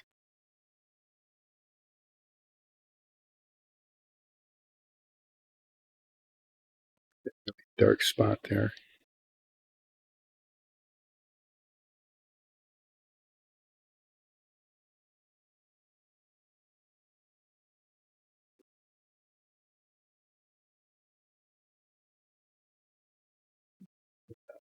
Really expert at the shading, but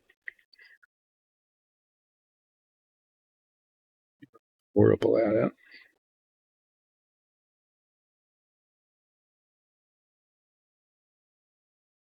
I think we're there. That spot is resisting somehow. Okay, it was suggested that I use gray wash on the face, but I'm going to use this brown. Told, go from the bottom up. Don't worry about it. Let it build up. Spots like around the mouth and stuff. And then you can come back with a lighter paint. Touch it up again. The idea is to highlight the features.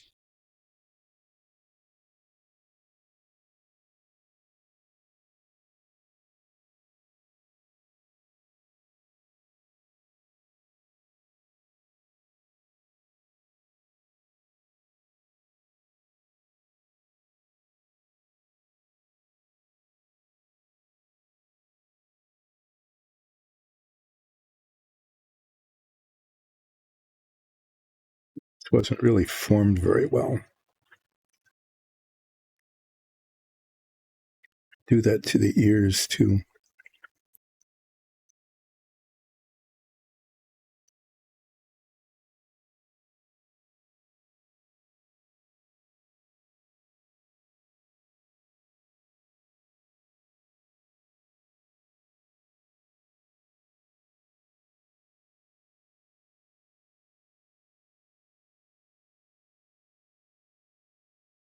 And what I'm supposed to do is come back with the lighter colored paint and paint over it to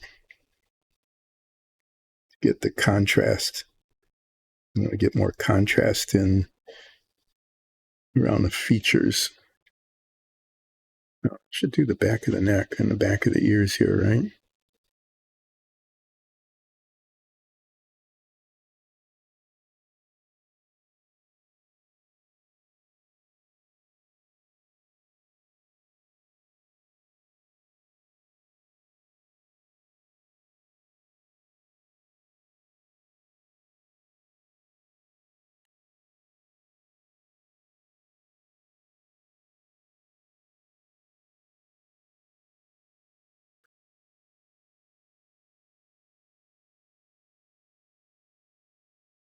So yeah, I was just going on about, working on one's car because there was always so much to do on a car.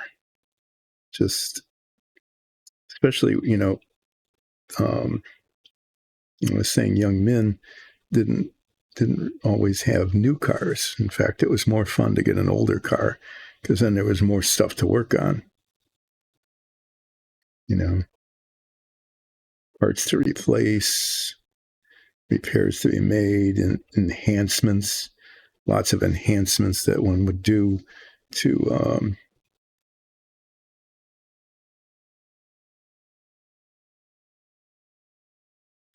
up your car and make it run maybe just louder. I mean, that might all that it might be all that was accomplished is it made it louder, or made it run faster when you sped off from a stoplight.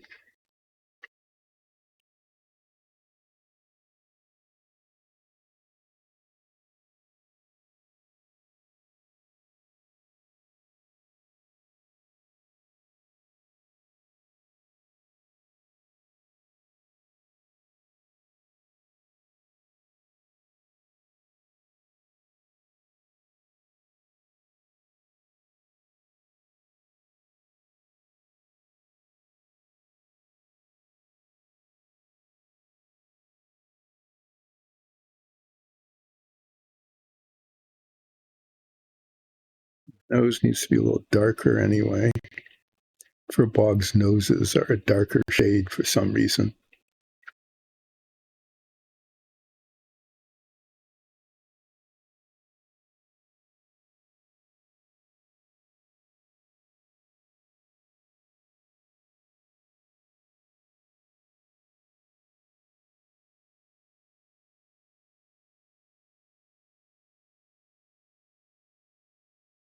Yeah, I'll play around with a lighter color.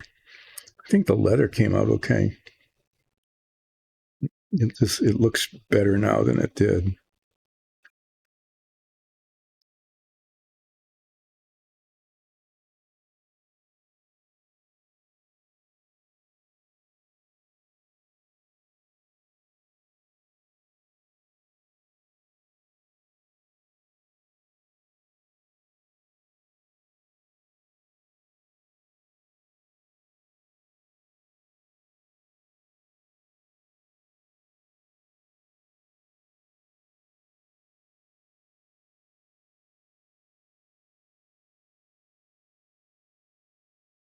So working on your car, that was cars were in general just a much more important part of the culture. I'll call it that. Of one's identity and what one did with one's time than they are now. And I think part of it was because they did require a lot of attention. If you wanted it to look good, if you wanted it to run well, if you wanted to save money on keeping it running, just did a lot of stuff on your own.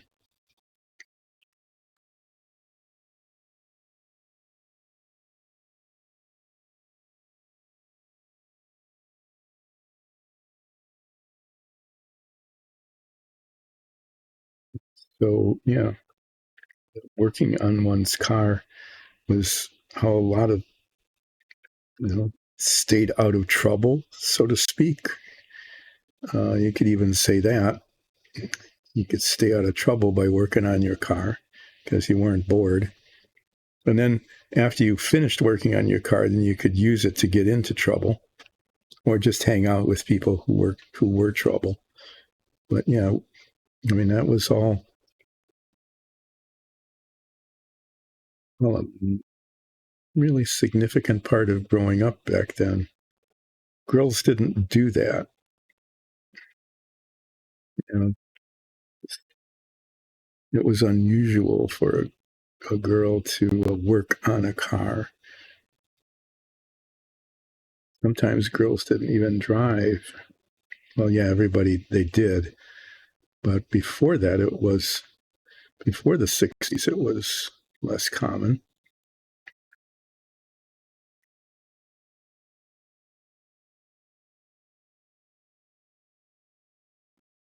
Right. I'm going to put some wash on the leather straps now, just to differentiate that from the leather underneath the straps. And I'm going to use this dark gray. I don't know why I've got so much of this. No. Was I even on camera while I was doing that? Attention.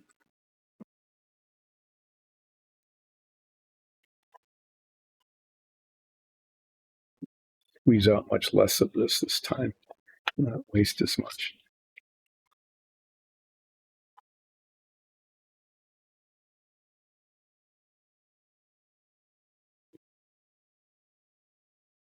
And the parts I'm doing are these straps here.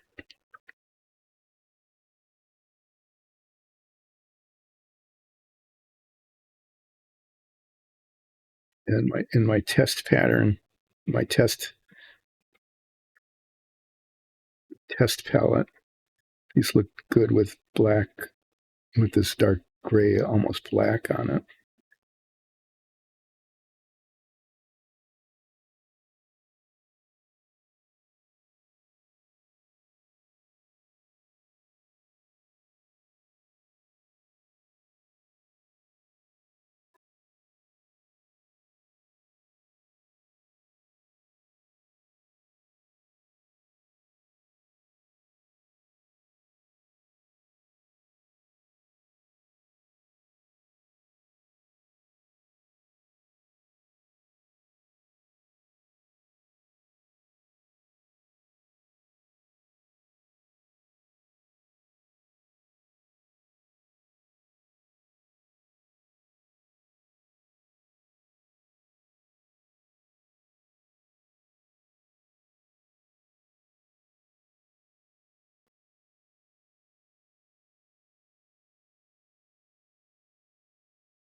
try to dip the brush in the appropriate color. You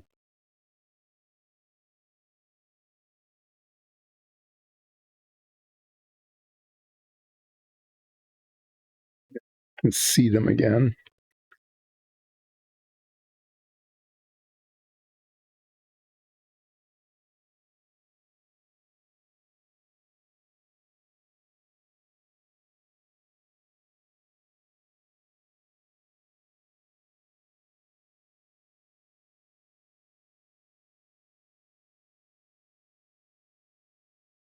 And it just makes it look, a little more textured.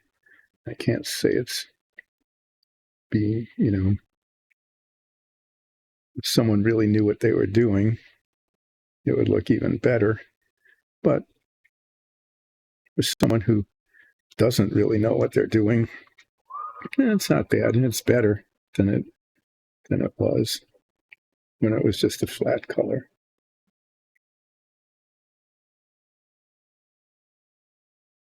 But I've talked about that too, about my I'm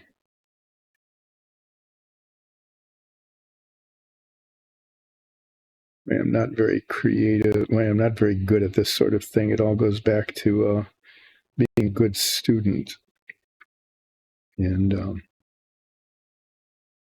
being rewarded as a child when coloring for staying within the lines. Oh, you're doing a beautiful job of staying within the lines. Yeah, but it's just really boring. Okay. This other kid not only didn't stay within the lines, but like drew a whole nother picture on top of the picture. It's really kind of fun and interesting. Those people ended up having some artistic talent, doing art, making things look interesting, like how to do shading and stuff like that. Whereas I'm really good at base coating because I can stay in the lines. But this kind of thing is a little more challenging.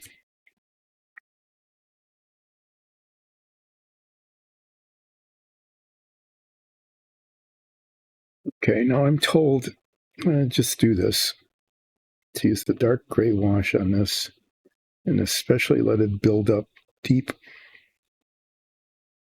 in these creases, right? The whole thing, but let it puddle up.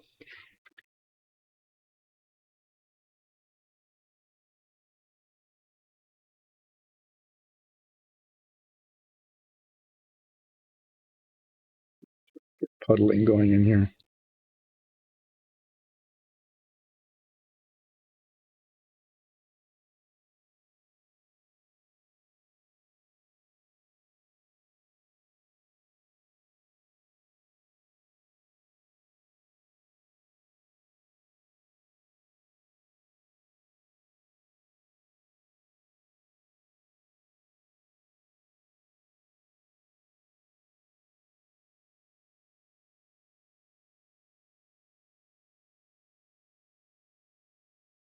The idea is to like create shadows, I think, and then go over the top of this again with a lighter color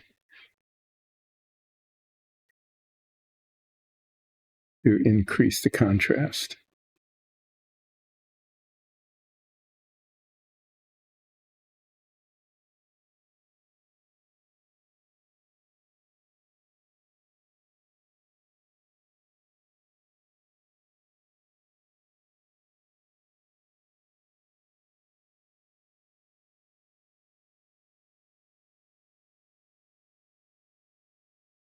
The idea, anyway.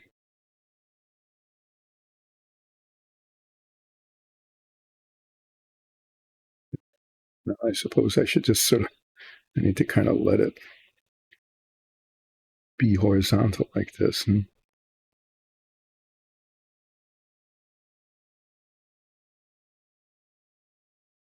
Why isn't it staying dark? Maybe it is. Maybe.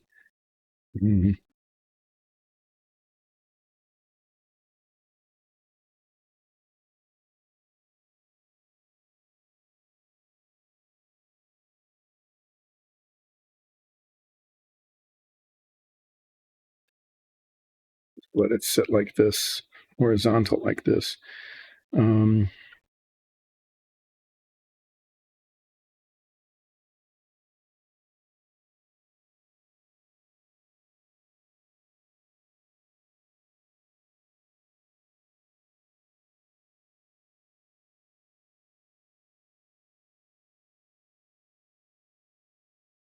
Yeah, I think this is coming along okay. Let me clean the brush here. Oh, thank you. Hi, Demon Knight. Thanks for the follow. I appreciate it. It's going okay. I appreciate you dropping in on chat. I've got like 20 minutes left. So let me do a recap of what happened today. I'm working on a large size model of my character in the D&D show. This is Ulsith Ralph, Furbog Fighter. And I'm wearing Tashira armor, which is an elven military cult kind of thing. And their colors are green and silver. So there's like a leather undergarment and then the shiny green and a cape. I don't know, you always have to wear a cape because it gets in the way while you're fighting it. I can't see them as being anything other than impediment. And I've got my weapons, a flaming longsword and some sort of cold enchantment on my offhand. And I've just been doing some shading on the leather undergarment, and I'm going to be highlighting some of these flat surfaces of the armor. Probably not here because I can't get there with the paintbrush very well. But on the shoulder and the wrists and a stripe here with a solid glossy green like back here. And then there'll be highlights of silver, not too much, but like the rivets maybe in the buckle and the thing, silver and gold. And what I'm doing now is, I still got this. Why don't I just do this? I wanted to practice with that. So I did, I'm practicing with some wash on it. So this is one of the things I'm working on. And pretty much I'm doing this because it fills in the time between when I'm working on the model that I've been doing. So I'm going to actually take some time and show off the dungeon tiles because this painting stream started because we make our own dungeon tiles for our show. And they're really cool.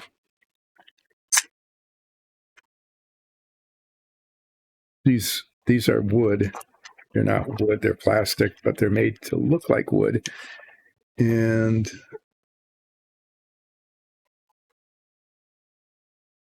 just get a couple of these pieces out. I'm not going to bring a whole lot out because I've cluttered things up. But I can talk about how clever our DM is with the 3D printing. So I'm going to leave this on camera here so you can see that. But my camera guy and producer never really pays attention very well to what needs to be done. So these are made on the PLA printer, and they're really pretty cool. They're the wall and the floor are printed as one solid piece. The very, very first ones we did, the wall was separate, and we had to glue it on. We used epoxy and got epoxy all over everything. And sometimes they weren't like perfect 90-degree angles and so on. So these are printed, and then they're printed in black, and then they're primed, usually in gray. We use gray primer because the colors, well, they're either brown or stone. This is what a stone one looks like when it comes out gray. And then it's a multi-step process. And I was doing this, and our DM said, well, why don't you stream it while you're painting? Because you're painting anyway, what the heck? doesn't cost you any extra time to just have it be on camera if you can remember to keep it on camera, which I don't always do. So they're primed and then base coated in kind of a light brown color, and then washed with this really nice reddish brown wash that brings out the detail of the wood grain. And then the panels are painted. And these can be done in different colors. We've done these in light wood. We've done these in this darker wood with green. I really like the ones with the green stucco. I think those look pretty cool. But these are pretty nice. And then the really cool thing about them is that under these panels here on the bottom are ball magnets in the corners, and the ball magnets stick to each other. So, yeah, they come apart and go together. You don't need a special metal plate or anything, because the magnets stick to each other, not to the surface. And they hold well enough, okay, so that they'll hold up during the show, but they come apart easily enough and cleanly enough that you can rearrange them in all sorts of interesting different ways. Then we have other features like doors that work, okay. And these have improved a lot over time too. Like these early doors are pin hinged, and you can see where the pin hinge went through the top. Well, now the latest versions don't have that anymore, because we have a much more sophisticated 3D printer that can stop partway through, and we can attach the door, okay, and then print it over the top, so that there isn't any. They just look great. These are unpainted versions. The only difficult thing here is that, the door needs to be painted after it's attached, but that's, up to the skill of the painter, like me. We even have things like arched windows, and the printing has gotten really impressive. Like these early versions of the arched windows, you can see the kind of overhang. The 3D printer is trying to print over air. Well, now we can print them, and it doesn't have that overhang. So they're coming out almost like perfect. So I wanted to talk about these because they're really cool, and they show up in our Dungeons and Dragons show, which is also amazing. And you can catch previous episodes on YouTube, or you can watch them with a live chat on Sundays at 2 Eastern Daylight Time when they stream on Twitch. But this stream started because of dungeon tiles. And then when there weren't any dungeon tiles, because we had as many as we needed for the show, our DM said, well, we want you to keep streaming. Why don't you build models? And I just happened to have a lot of models, because when I retired, I thought I would be bored, and I bought a bunch of models, and now I'm building them. And the one I'm working on now is in this box, which is these just got attached, so they're taped on the Lotus-Ford that won the 1965 Indianapolis 500. It's called a mid-engine car, but it's really rear engine. And I just had a little issue today. I almost had the whole back end assembled, but the yellow stripe on this, you can see, is just not good. So I retaped it, and I'm going to repaint it. So on Friday, I'll be putting the cover back on, putting the velocity stacks back into the engine. Okay, be doing that. If that all works okay, I'll be putting like the rear bumper on. There's some additional suspension parts that go on here. There's a roll bar that goes over the top. The windshield has to come on, and then eventually the decals, and then the exhaust is attached as well. Those little grooves that are supposed to be where it attaches, but it doesn't attach there. Nice.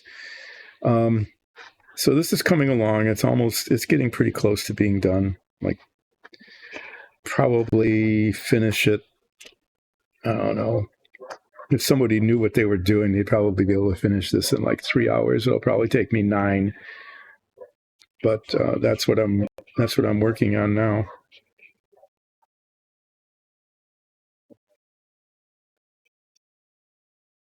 I hope you can't hear that because the microphone filters it out. But we have dogs, and the dogs are going just wild. All sorts of barking. I hope they're just playing. I hope they're having fun playing, and that it's not a problem.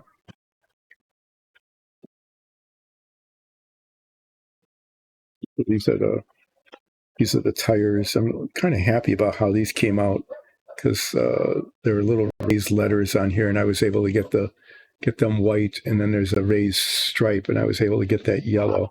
And it's not perfect, but it's not bad either. These are some of the last bits that need to be attached to the car.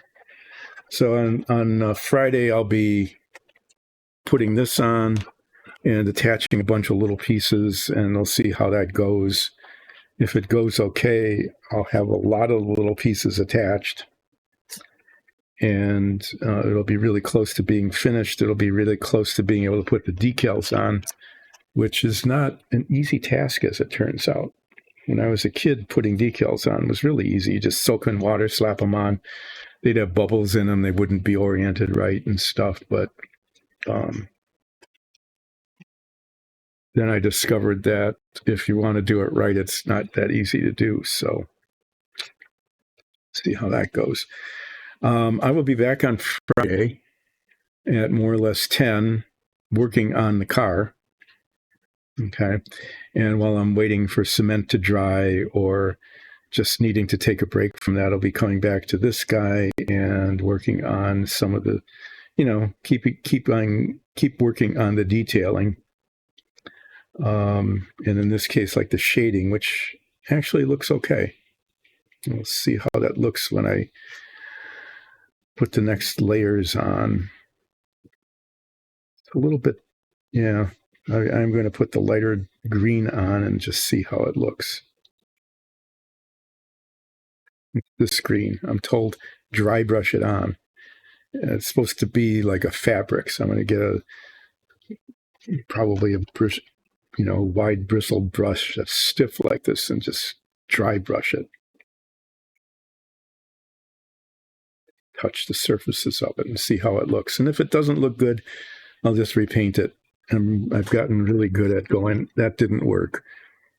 I don't know why it didn't work. It just doesn't look good. Start over. I've done that on the car and a couple other models. It was just, if something wasn't working, just start over. But eventually this will get done too.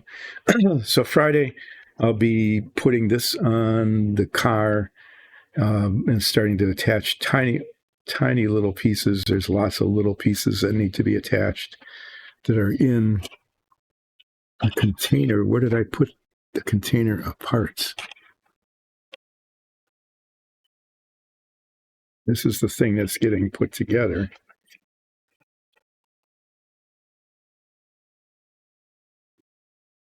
I've got a little plastic container.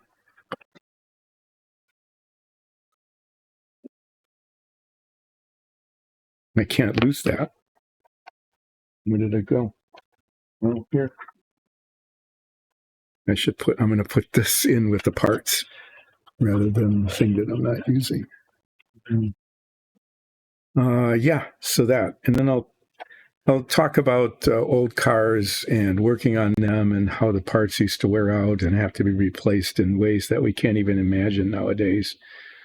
You would say how terrible those machines were. In some ways they were, because they just, things were breaking and wearing out all the time, and they don't now. So doing that. And then, is this wrong?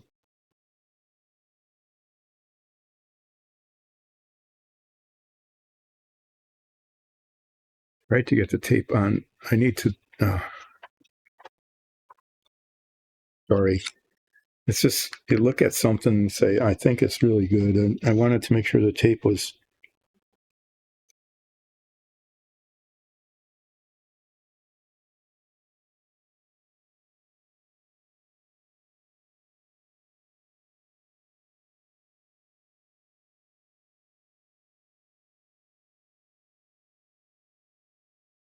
Tape is not right.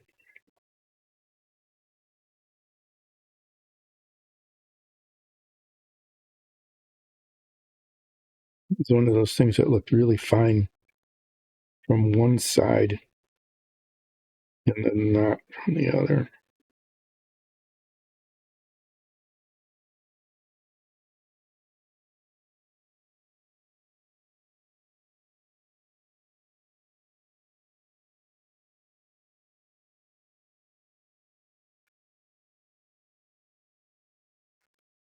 Sorry, I wasn't expecting to do this, but I need to reposition a piece of that tape. And I need to do that when it's already over taped.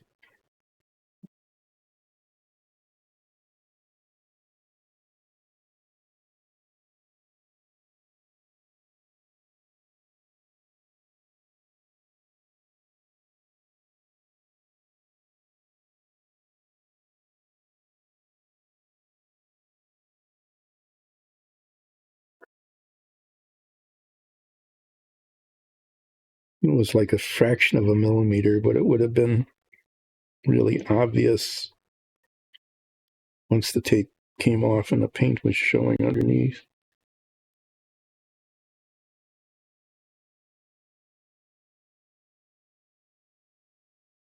Okay, well, it didn't take long and I was able to do it, but I'm glad I caught it when I did. Otherwise, it would be a redo it for the third time kind of situation.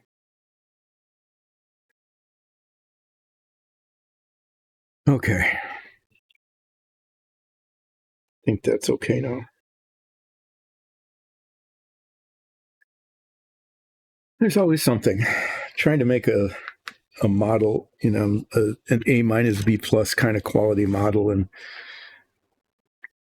I'm just I'm not a master modeler or a master painter or even really very good at either one. So I kind of learn as I go along, and sometimes I learn by having to redo things 2 or 3 times.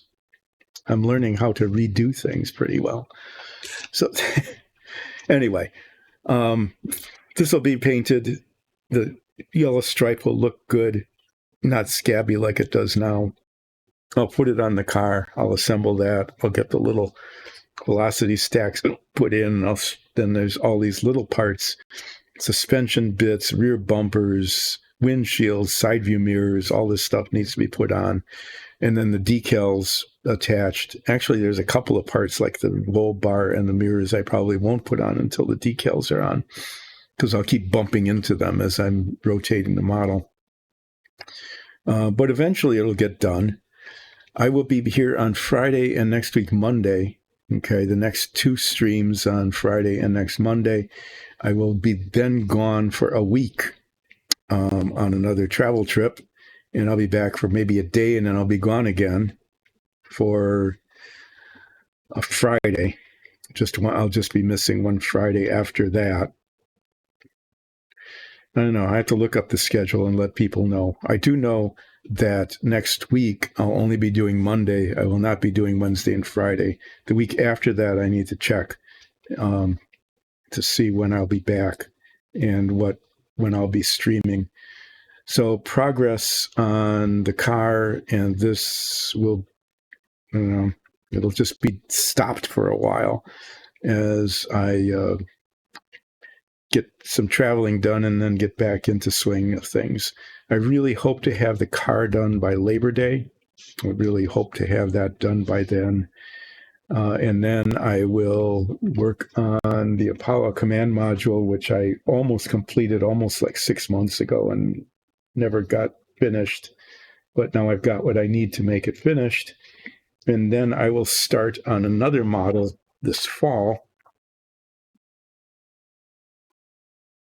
This fall, I will be working on, I decided I needed to do something that is just a little more fun and more relaxing. I'm doing the Star Trek Enterprise original series command bridge, which is an interesting model that doesn't look at all like the real command bridge. But it's got some minifigs, supposedly, of Spock, Sulu, and Kirk, but not McCoy. That's sad. But he didn't work on the bridge. McCoy just visited the bridge, so I guess that's appropriate. And it looks like, it's. I think I'm going to find that it's really badly molded, and I'll just be able to spray paint parts and put the stickers on, and not worry too much if it turns out to be a B- quality model, because hey, that's what it is. Yeah. So after all the trips, when I get the Apollo command module done, excuse me.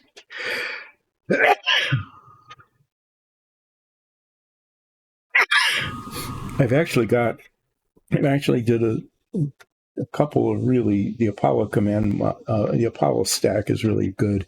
The Savoia came out really well. The Renwell submarine came out quite well. So looking back at it, I guess I've been doing this for a couple of years now. I've got 1, 2, 3. When the car is done, four models done at pretty decent quality. There's actually a fifth one that we don't talk about, I guess, because it's in a display case out of the dust. It's had Big Daddy Roth Fink model, but nobody liked the Fink. I was going to build a bunch of Finks. There are like 8 Finks, and I was going to build those, but I was advised that no, don't. So I built a submarine and a Apollo stack and a Porco Rosso Savoia S21, and now the Lotus-Ford. Most of these are, the Savoia wasn't, but the rest of these are actually vintage model kits. The submarine kits came from the mid-60s. The car is from the mid-70s. Hi, thanks for joining in. You're getting here just as I'm wrapping up. Unlike what it says on the social media thing, I go from 10 until 1 now instead of 10 until 2, but I'm going to be back on Friday at about 10 o'clock Eastern Daylight Time, continuing to work on the Lotus-Ford, because I'm getting close. I'm closer to finishing it now than when I started. I guess that's fair to say. And also continuing to work on my tabletop version of my Dungeons and Dragons character, Ulseth Ralph, the Furbog Fighter. So, but thanks for joining in. Consider becoming a follower. That would be really cool. Watch our Dungeons and Dragons show and support Dice and Dungeons. Becoming a follower, becoming a subscriber on YouTube, or you can even go to patreon.com/Dice and Dungeons and become a patron. So thanks, everybody. Those are the new follows and the people who joined in chat today. Thanks so much.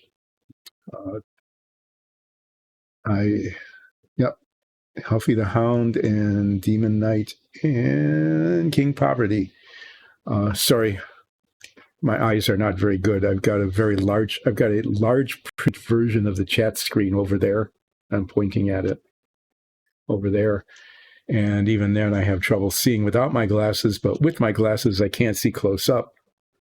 So there. That's what happens when you get old. If you're not old, it's something to look forward to.